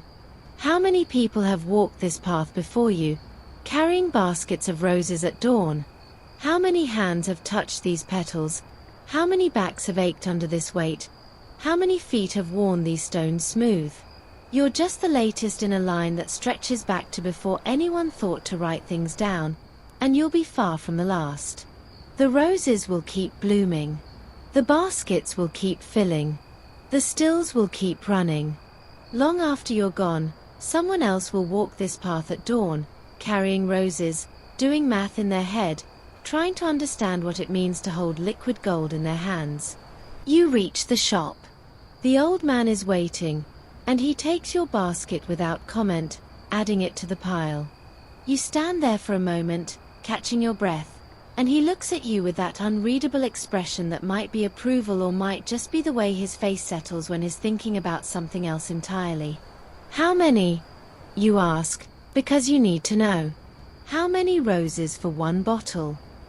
He considers the question, weighing it like he weighs everything. For 1 liter? Maybe 40,000.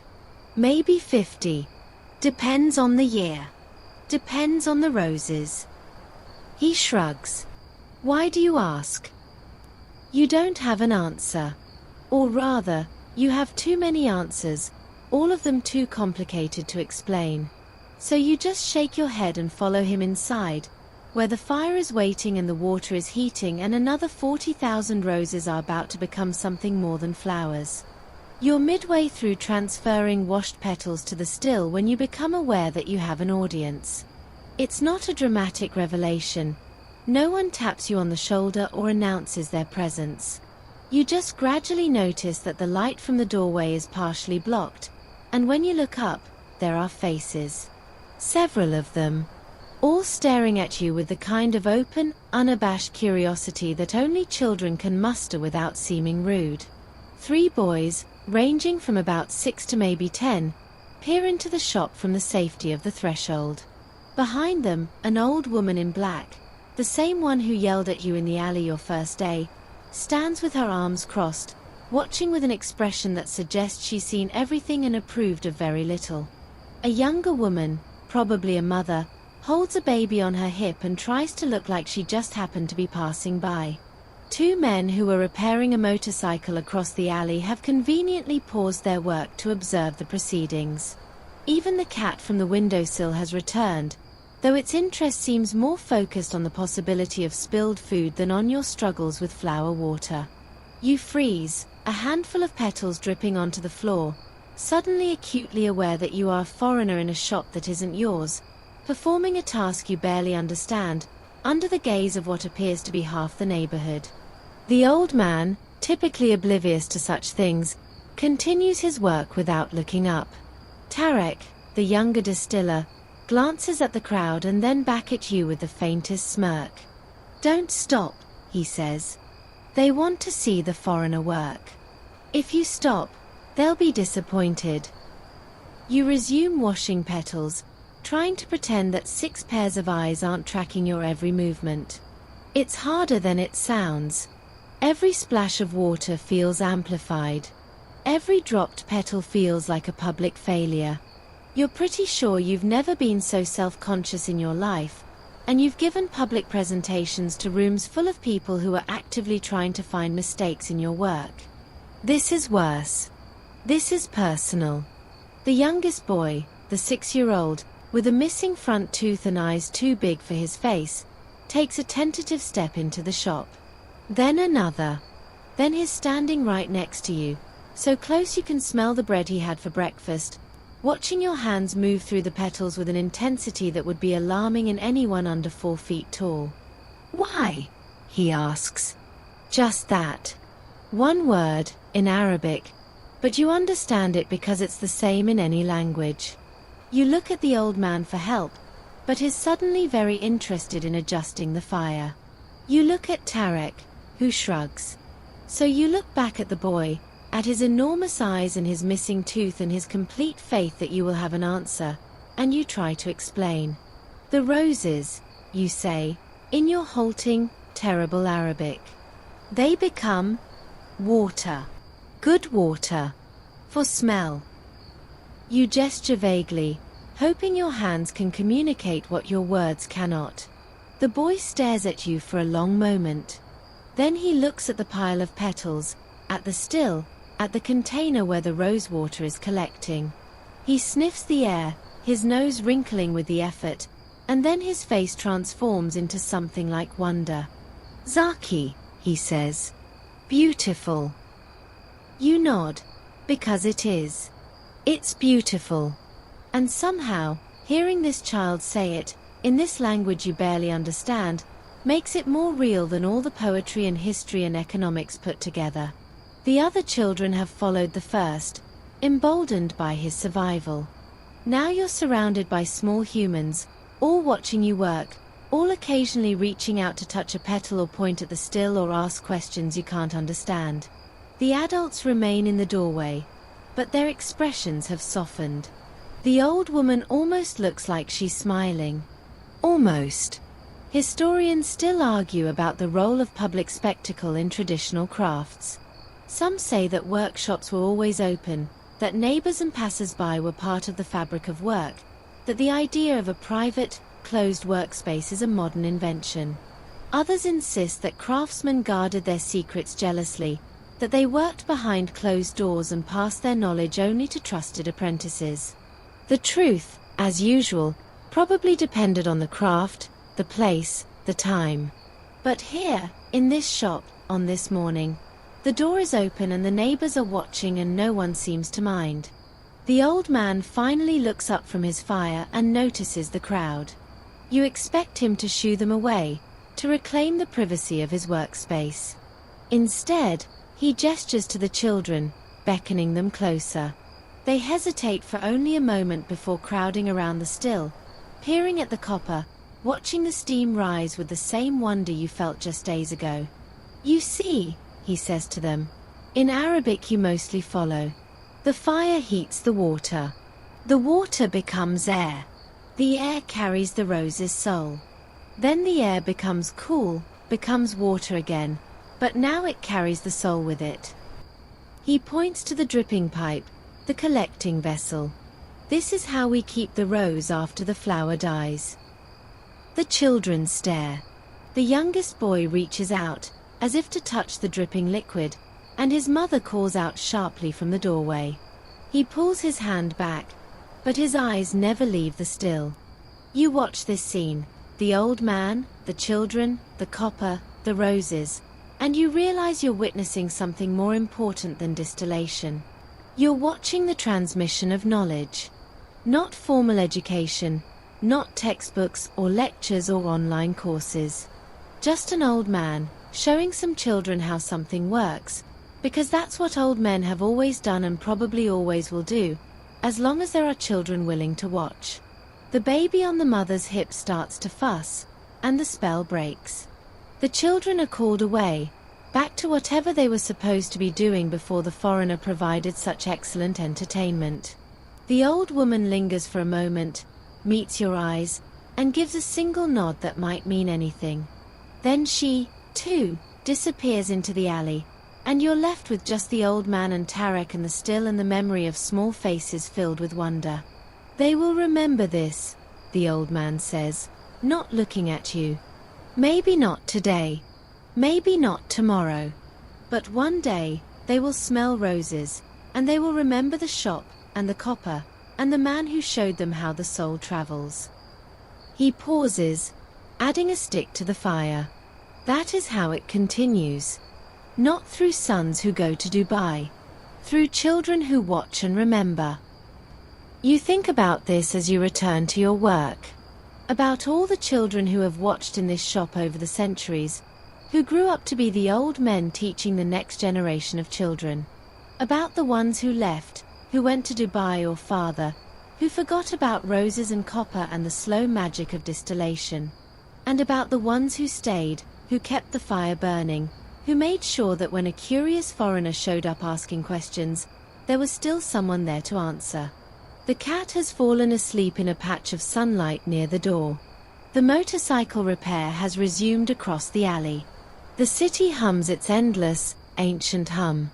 And you wash petals, and pack the still, and tend the fire, and try to be worthy of all the eyes that have watched you today, and all the eyes that will watch long after you're gone. The second distillation is different from the first. You learn this when the old man drains the still, carefully collecting the rose water that has accumulated, and then begins the process all over again, but this time with the same petals. You watch, confused, as he refills the copper pot with the flowers that have already given up their essence once, adds fresh water, and seals the lid. Why? You ask. They're already done. He shakes his head. The first distillation gives the strongest water. The best quality. This one, he gestures at the still, already beginning to heat again. This one gives something different. Lighter. More delicate. Still good, but not the same. We do this 3 times, sometimes 4, until the petals have nothing left to give. You do the math in your head, the same roses, distilled multiple times, producing water of different qualities and strengths. It seems almost greedy, squeezing every last drop of essence from flowers that have already sacrificed so much. But you also understand the logic. Nothing wasted. Every particle of scent extracted, every possible use found for these petals that bloomed for only a few weeks and will now spend days giving up their ghosts in slow, methodical stages. The waiting between distillations is different too. The first time, you were anxious, eager, desperate to see the results. Now you've settled into the rhythm of it. You understand that the still doesn't care about your impatience. It will take as long as it takes, and watching it won't make it go faster. So you sit on your wobbly stool, and you listen, and you wait. The quiet between batches is a special kind of quiet. The fire still crackles, the steam still hisses, but there's a different quality to the sound. A sense of pause, of breath held, of something building toward its next expression. The old man has retreated to a corner of the shop, where he's methodically cleaning bottles, his hands moving in slow, deliberate circles. Tarek has gone somewhere, home, maybe, or to run errands, leaving you alone with his father and the still and the slowly gathering dusk outside the door. You find your mind wandering to strange places. You think about patience, and what it means, and how little of it you actually possess despite your belief that you're a fairly patient person.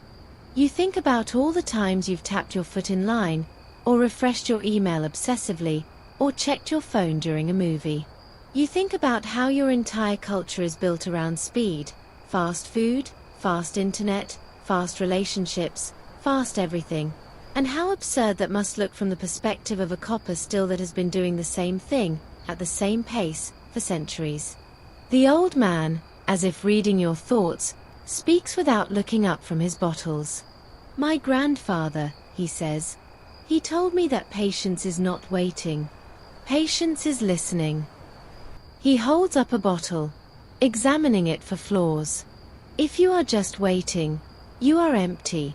Your mind goes somewhere else. You think about other things. But if you are listening, you are here. You are present. You hear what the still tells you. You try to apply this to your own waiting. Instead of letting your mind wander, you focus on the sounds. The crackle of the fire. The hiss of steam. The occasional pop from somewhere deep in the copper. The drip, drip, drip of condensed liquid into the collecting vessel. Each sound is different, and each one tells you something about what's happening inside the still. The fire crackles differently when it needs more wood. The steam hisses differently when the pressure builds. The drip speeds up or slows down depending on temperature and condensation rate. It's a language, you realize. A language you're only beginning to learn. Historians still argue about whether the great medieval philosophers who wrote about patience and attention ever actually practiced what they preached. The texts are full of beautiful passages about being present, about listening to the world, about finding wisdom in silence. But the same philosophers often lived chaotic lives, full of political intrigue and personal drama and the kind of business they claimed to despise. It's easy to write about patience. It's harder to sit on a wobbly stool in a copper shop and actually practice it. The old man finishes his bottles and joins you near the still. He doesn't speak, just settles onto his own stool and closes his eyes. For a long moment, the only sounds are the ones you've been cataloguing: fire, steam, drip, drip, drip. Then he speaks, so softly you almost miss it. In the second distillation, he says, the rose tells you different things. The first time, she is loud. She gives you everything, all at once, because she is fresh and full and eager. But the second time, she is quieter. You have to listen more carefully. The third time, quieter still. By the fourth, you might hear nothing at all. But if you listen closely, really closely, you might catch a whisper. A memory of what she was. You think about this as you listen to the still. Is the sound different now? You can't tell. Maybe it's your imagination, or maybe you're actually learning to hear what he hears. The steam seems softer somehow, less insistent. The drip seems slower, more reluctant. Or maybe that's just the natural progression of the distillation, nothing mystical about it. But sitting here, in the gathering darkness, with an old man who has been doing this for 50 years, it's hard not to believe that there's more to it than physics.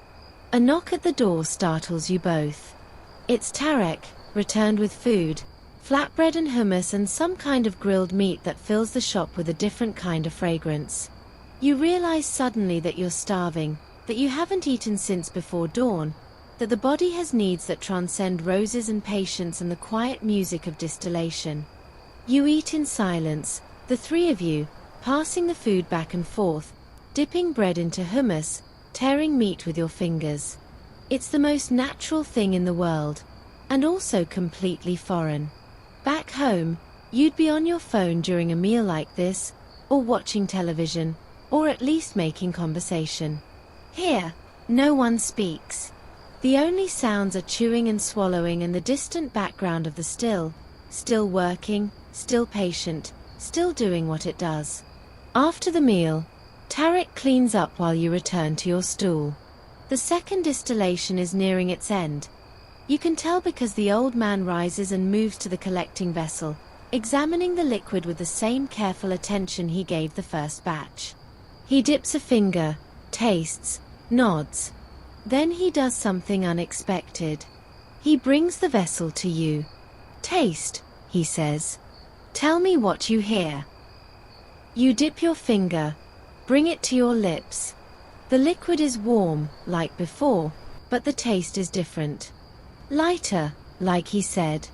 More delicate.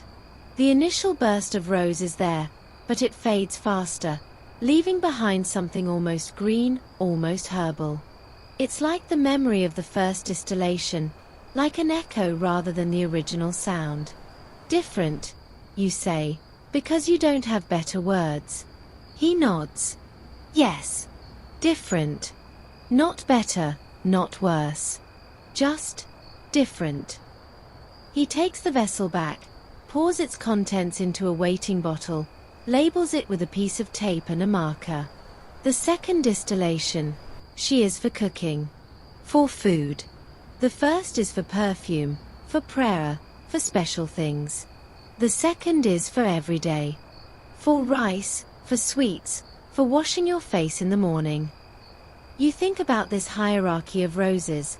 The first distillation reserved for sacred things, the second for daily life. It makes a kind of sense. The strongest, most intense expression of the flower goes to the moments that matter most. The gentler, quieter expression suffuses the ordinary, making the everyday holy in its own small way. The still has almost stopped dripping. The fire burns low. Outside, the city has gone quiet, the evening call to prayer long finished, the shops shuttered, the streets empty. You should go back to your hotel, to your sagging bed, to the sleep you desperately need. But you can't quite make yourself move. The quiet here is different from the quiet anywhere else. It's filled with something. Presence, maybe. Attention. The sense that even in silence, even in darkness, the roses are still speaking, and someone is still listening. The old man doesn't tell you to leave. He just sits on his stool, eyes half closed, breathing slowly, present in a way that makes your usual distracted existence feel like a sickness. You try to match his stillness, his attention, his patience. You fail. Mostly. But for a few moments, here and there, you catch a glimpse of what it might be like to really listen. To hear not just the sounds but the stories behind them. To understand that patience isn't waiting. It's being here, fully here, for as long as it takes. You're starting to think you understand this distillation thing. You've picked roses, washed petals, tended fires, watched steam rise and condense. You've tasted first batches and second batches, learned to distinguish the subtle differences between them. You've sat in patient silence for hours, listening to the language of copper and fire. You're practically an expert. Which is why, when the old man suddenly reaches over and adjusts a valve you didn't even notice existed, you realize you know nothing. He does it casually, almost absently, as if his hand moved without consulting his brain. A quarter turn of a small brass knob on the pipe leading from the still to the condenser. That's all. But the effect is immediate. The hiss of steam changes pitch, the drip from the condenser speeds up, and the scent that fills the room shifts subtly, becoming somehow cleaner, more refined. You stare at the valve. You've been sitting here for hours, watching this still, and you never even saw it. It's small, yes, and tucked away in a shadowy part of the pipe, but still, you should have noticed. You've been pretending to understand, and all along, there was a whole dimension of the process you were missing. The old man catches your expression and, for the first time, actually laughs. It's a rusty sound, like something that doesn't get used often, but it's genuine. You thought it was just fire and water, he asks. Just heat and wait. He shakes his head, still chuckling. The rose, she is not so simple. He gestures you closer, to the pipe, to the valve you overlooked. This controls the flow. Too fast, and the steam does not have time to take the oil. Too slow, and you waste fuel, waste time. You must find the balance. He taps the valve gently. The right speed changes. Depends on the roses. Depends on the weather. Depends on 100 things you cannot measure with a machine. You lean in, examining the valve more closely. It's old, probably as old as the still itself, and worn smooth by decades of adjustments. The brass has developed a patina that makes it almost glow in the firelight. And you realize, with a start, that this tiny piece of metal represents something crucial: the difference between craft and recipe. A recipe tells you exactly what to do. 3 cups of flour, 2 eggs, bake at 350 degrees for 30 minutes. Follow the instructions, and you'll get a predictable result. But craft, real craft, doesn't work that way. It requires judgment. It requires paying attention and making decisions based on what you see and hear and smell, not on what a book tells you. The old man didn't check a manual before turning that valve. He just knew. He felt that the distillation needed adjustment, and his hand moved before his brain even finished forming the thought. Historians still argue about when exactly craft knowledge began to be replaced by scientific measurement. Some point to the Industrial Revolution, when factories demanded standardization and workers became cogs in machines rather than independent craftsmen. Others trace it back further, to the Enlightenment, when philosophers began arguing that true knowledge could only come from measurement and experiment, not from tradition and intuition. A few romantic souls insist the change is still happening, that we're only now realizing what we lost when we decided that everything worth knowing could be written down in manuals. But here, in this shop, the old way survives. The old man doesn't measure temperature with a thermometer. He holds his hand near the still and feels. He doesn't time the distillation with a clock. He listens to the drip and knows. He doesn't test the rose water with chemical analysis. He tastes it, smells it, feels it on his skin. Every decision he makes comes from decades of experience, from thousands of batches, from a relationship with the roses that no machine could ever replicate. You think about all the times you've followed recipes blindly, assuming that if you did exactly what the instructions said, you'd get the intended result. And you think about all the times it didn't work, the cakes that fell, the sauces that separated, the bread that came out like a brick. You blamed the recipe, or your ingredients, or your equipment. You never blamed your own failure to pay attention. You never considered that maybe the recipe was just a starting point, and the real work was in the adjustments. The old man settles back on his stool, and you notice that his eyes are on the valve, watching it as if it might move on its own. "My father taught me about this valve," he says quietly. "He showed me how to turn it, when to turn it, how much. But he could not tell me in words. He would just adjust. And I would watch. For years, I watched. And then one day, my hand knew what to do without my brain telling it." You nod, because you're starting to understand. This is knowledge that can't be transferred through language. It can only be transferred through presence, through attention, through the slow accretion of experience that turns watching into knowing. The old man's son, in his tall, clean building in Dubai, doesn't have this knowledge.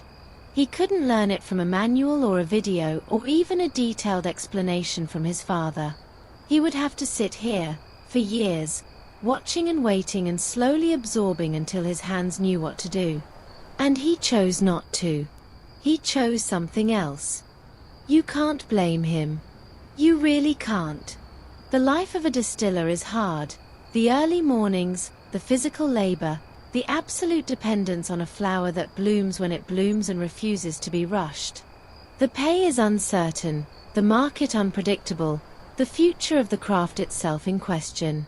Compared to that, a job in Dubai, with its clean buildings and regular paychecks and air conditioning, Must look like paradise. You understand why he left. Anyone would understand. But sitting here, watching the old man's hands move with the unconscious grace of 50 years of practice, you also understand what he left behind. Not just a job, or a business, or even a family tradition. A way of knowing. A relationship with the world that can only be built through decades of patient attention. A kind of wisdom that no university can teach and no book can capture. The still hisses on. The valve remains where the old man set it, doing its invisible work, maintaining the balance that turns good rose water into great rose water. You watch it, and you wonder how many other valves there are in the world, literal and metaphorical, that you've never noticed. How many small adjustments determine success or failure in the things you think you understand? How much of what you call knowledge is really just ignorance that hasn't been exposed yet? The hardest part, the old man says, as if continuing a conversation you didn't know you were having, is knowing when to stop. Not just the distillation, that's easy, the rose tells you when she's done. But knowing when to stop adjusting. When to leave well enough alone. He gestures at the valve. Some days, I turn it and I think, maybe I should turn it more. Maybe less. Maybe back to where it was. But if I keep adjusting, I never let the still work. I just interfere. He looks at you, and his eyes are very old. The rose knows what she's doing. Sometimes you have to get out of her way. You think about this as the night deepens and the fire burns low and the second distillation drips to its quiet end. About all the times you've interfered when you should have watched. About all the adjustments you've made that probably made things worse. About the wisdom of knowing when to stop, when to trust the process, when to let things be. The old man doesn't move to drain the still. He just sits, watching, waiting. The valve stays where he set it. The drip slows, then stops. The fire crackles once, twice, then settles into embers. And in the silence, you hear something you hadn't noticed before. The faint sound of the city breathing, of millions of people sleeping and waking and living their lives beyond these walls. The roses are part of that. You realize. Part of the city's breath, its memory, its soul.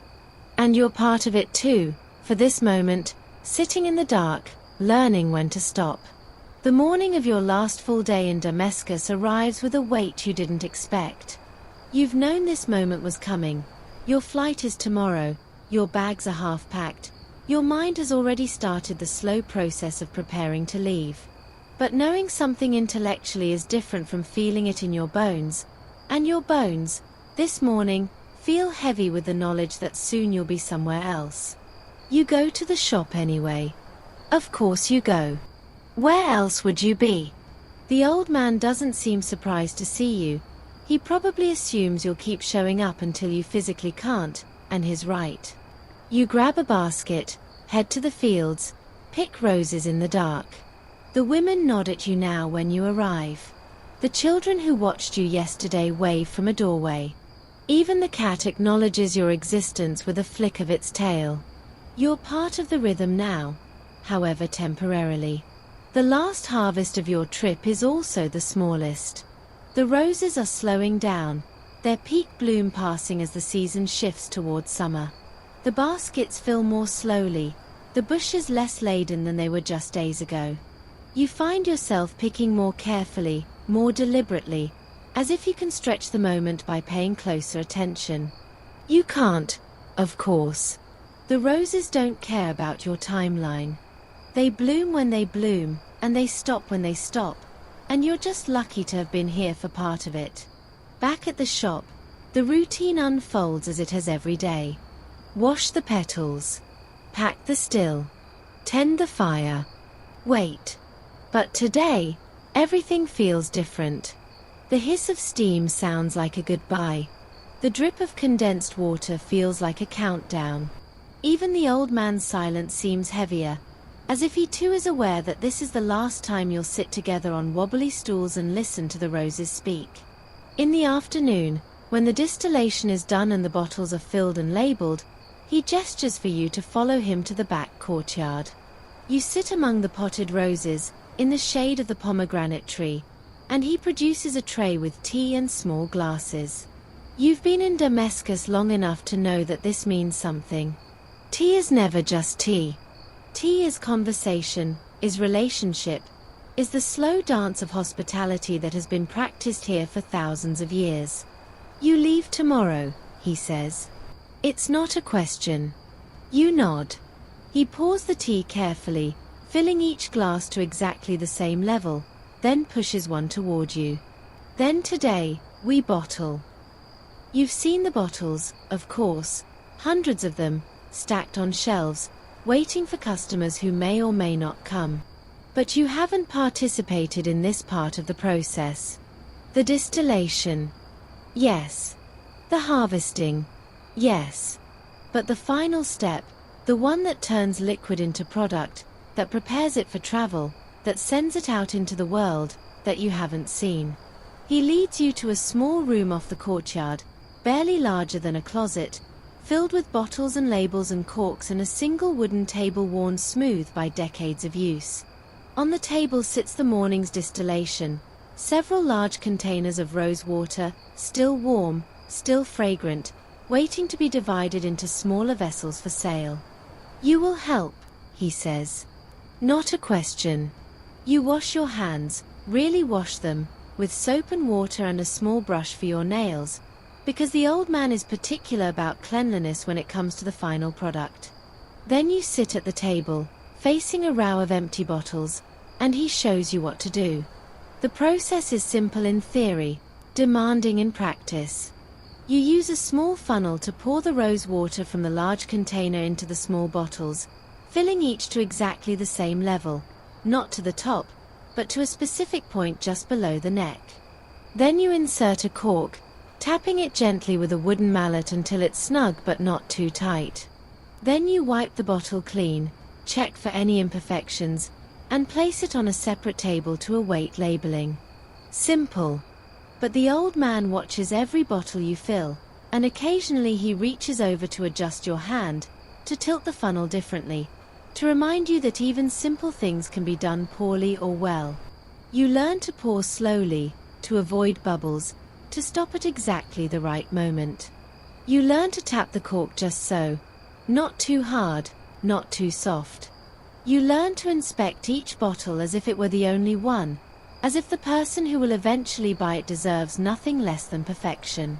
Historians still argue about when bottling became an art rather than just a practicality.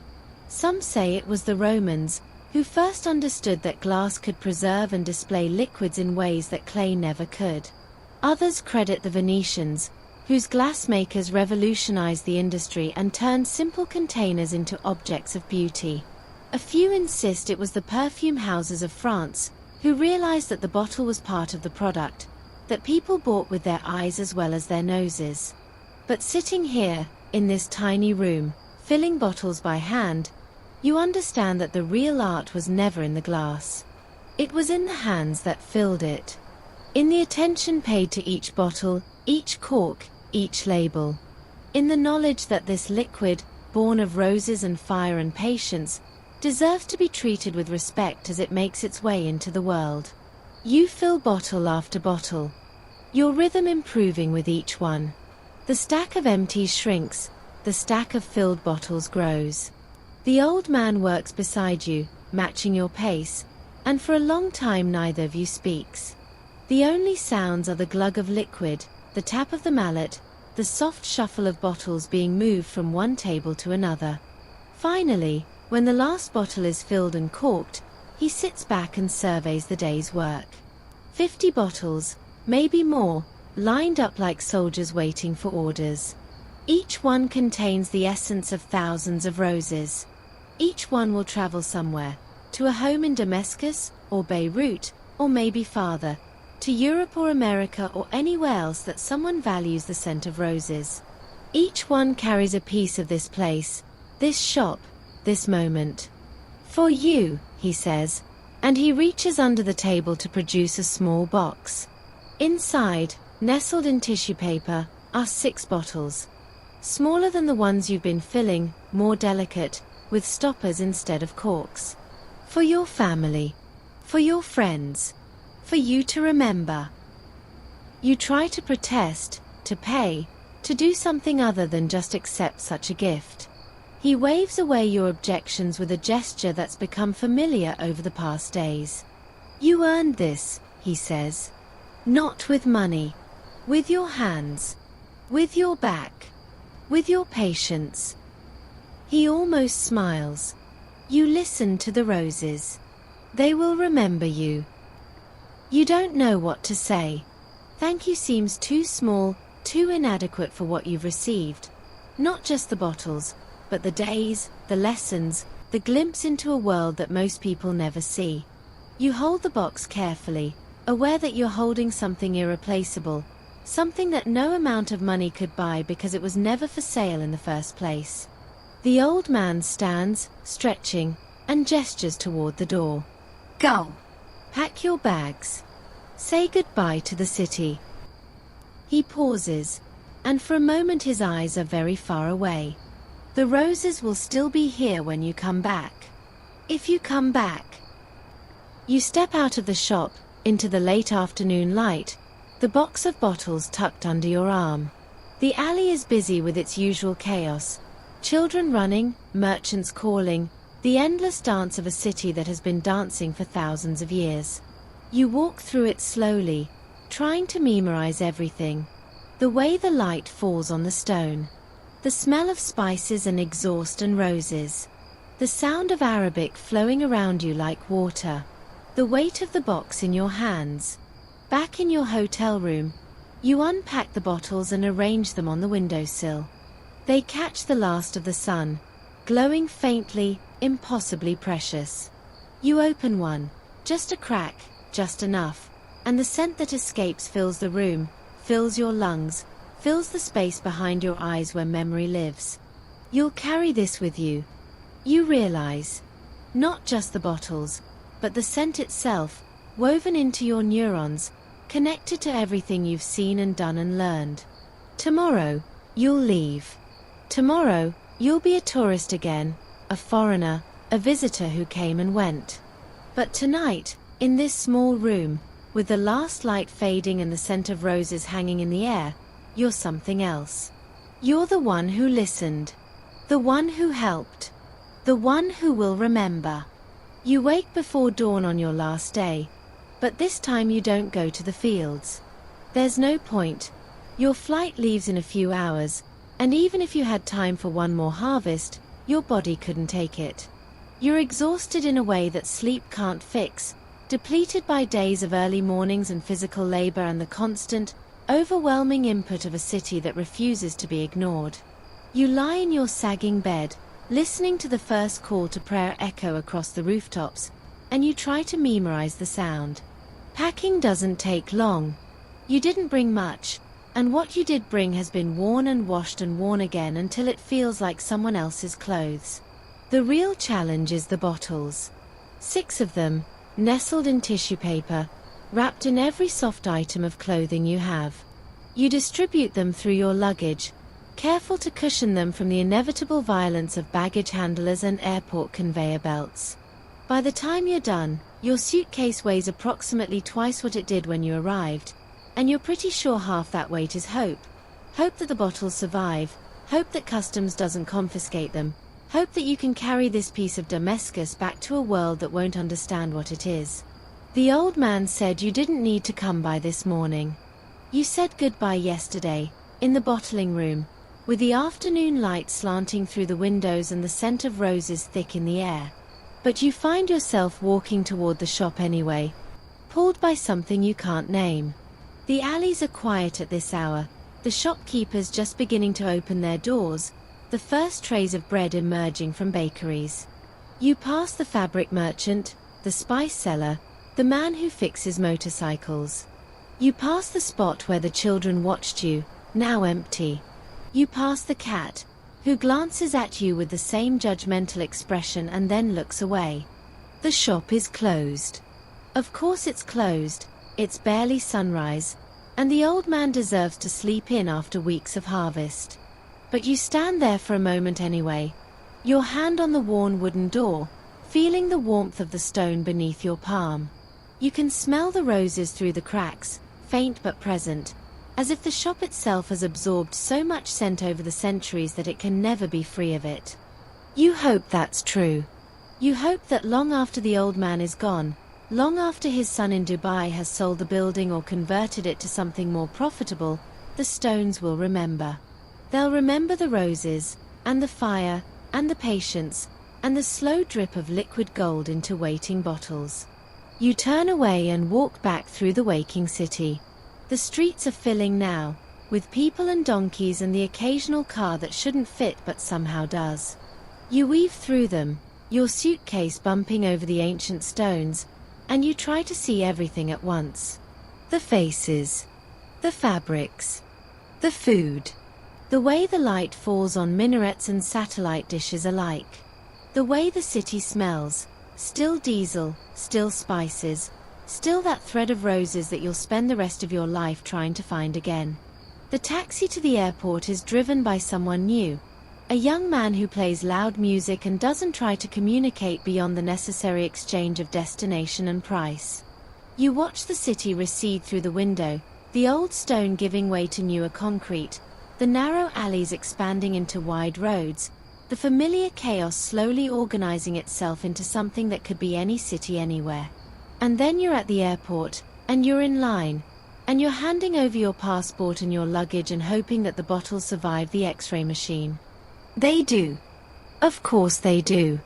The security agents barely glance at them, more interested in your laptop and your shoes than in the liquid gold wrapped in your dirty socks. You pass through, find your gate, sit in the fluorescent glare of duty-free shops and waiting areas. And you realize, with a start, that this is it. You're leaving. The roses are still blooming in the gutter, the old man is still sleeping in his bed, the children are probably already finding new entertainment, and you're sitting in an airport, waiting for a machine to carry you back to your real life. The flight is long and dull and exactly what you expect. You sleep, you wake, you watch a movie, you eat food that tastes like nothing. Somewhere over Europe, you open your bag and take out one of the small bottles, the one you kept for yourself, the one you promised yourself you'd open only when you really needed to remember. You hold it in your palm, feel its weight, its warmth. You don't open it. Not yet. You just hold it, and you think about copper and fire and the patience of roses. Landing is always strange. The sudden shift from air to ground, from possibility to reality, from the limbo of travel to the solidity of home. You walk through the familiar airport, collect your luggage, step outside into air that smells different, cleaner, maybe, but also emptier. Your ride is waiting, your phone is buzzing with messages, your real life is rushing to reclaim you. You let it. For now, you let it. But that night, when you're finally alone in your own bed, in your own room, with the familiar sounds of your neighborhood filtering through the window, you take out the bottle. You hold it up to the light from your bedside lamp, and the liquid catches the glow, clear and precious and impossibly old. You uncork it, just a crack, just enough, and you inhale. And suddenly you're back. You're in the field at dawn, your fingers stained pink, your back aching, your mind empty of everything except the simple rhythm of pick and drop. You're in the shop, watching steam rise from copper, listening to the language of fire and water. You're sitting on a wobbly stool, sharing silence with an old man who has been doing this for 50 years and will keep doing it long after you're gone. You're tasting the first distillation, feeling it bloom on your tongue like the memory of every rose that ever lived. The scent fades, slowly, and you're back in your bed, in your room, in your life. But something has changed. Something has stayed. You close the bottle, place it on your nightstand, and lie back in the darkness. The sounds outside are different, cars instead of donkeys, English instead of Arabic, but if you listen closely, really closely, you can still hear it. The hiss of steam, the drip of condensation, the quiet patience of roses, waiting for someone to remember. And you will remember. You'll remember the old man who taught you that patience isn't waiting, it's listening. You'll remember the women who picked 3 times as fast as you and never complained. You'll remember the children who watched with wonder, and the cat who judged, and the city that held all of it together for thousands of years. You'll remember the weight of the baskets, the sting of the thorns, the heat of the fire, the cool of the dawn. You'll remember the taste of liquid gold on your tongue, and the feeling of holding something in your hands that took 10,000 roses to make. The bottle sits on your nightstand, a small glass container holding the ghost of Damascus. Tomorrow, you'll put it away, find a safe place for it, maybe use a drop now and then when you need to remember. But tonight, you let the last traces of scent linger in the air, and you close your eyes, and you drift towards sleep with the knowledge that some things don't end. They just change form. They become memory. They become story. They become the quiet background hum of a life that was lucky enough, for a few days, to listen to roses. Now, as you lie there in the darkness, let the day slip away. Let the city fade, the scents disperse, the memories settle into the soft places where dreams begin. You've traveled far, learned much, carried weight that no one else can see. But now it's time to rest, to let go, to trust that what you've gathered will still be there in the morning, waiting patiently, like roses waiting for dawn. Breathe slowly. Feel the weight of the blankets, the support of the bed, the quiet rhythm of your own heart. You're home now, in this moment, in this body, in this breath. And as you drift, carried on the last faint echo of a scent that traveled thousands of miles to find you, know that Damascus is still there, still waking, still distilling, still waiting for the next person who needs to learn what roses have to teach. Sleep well.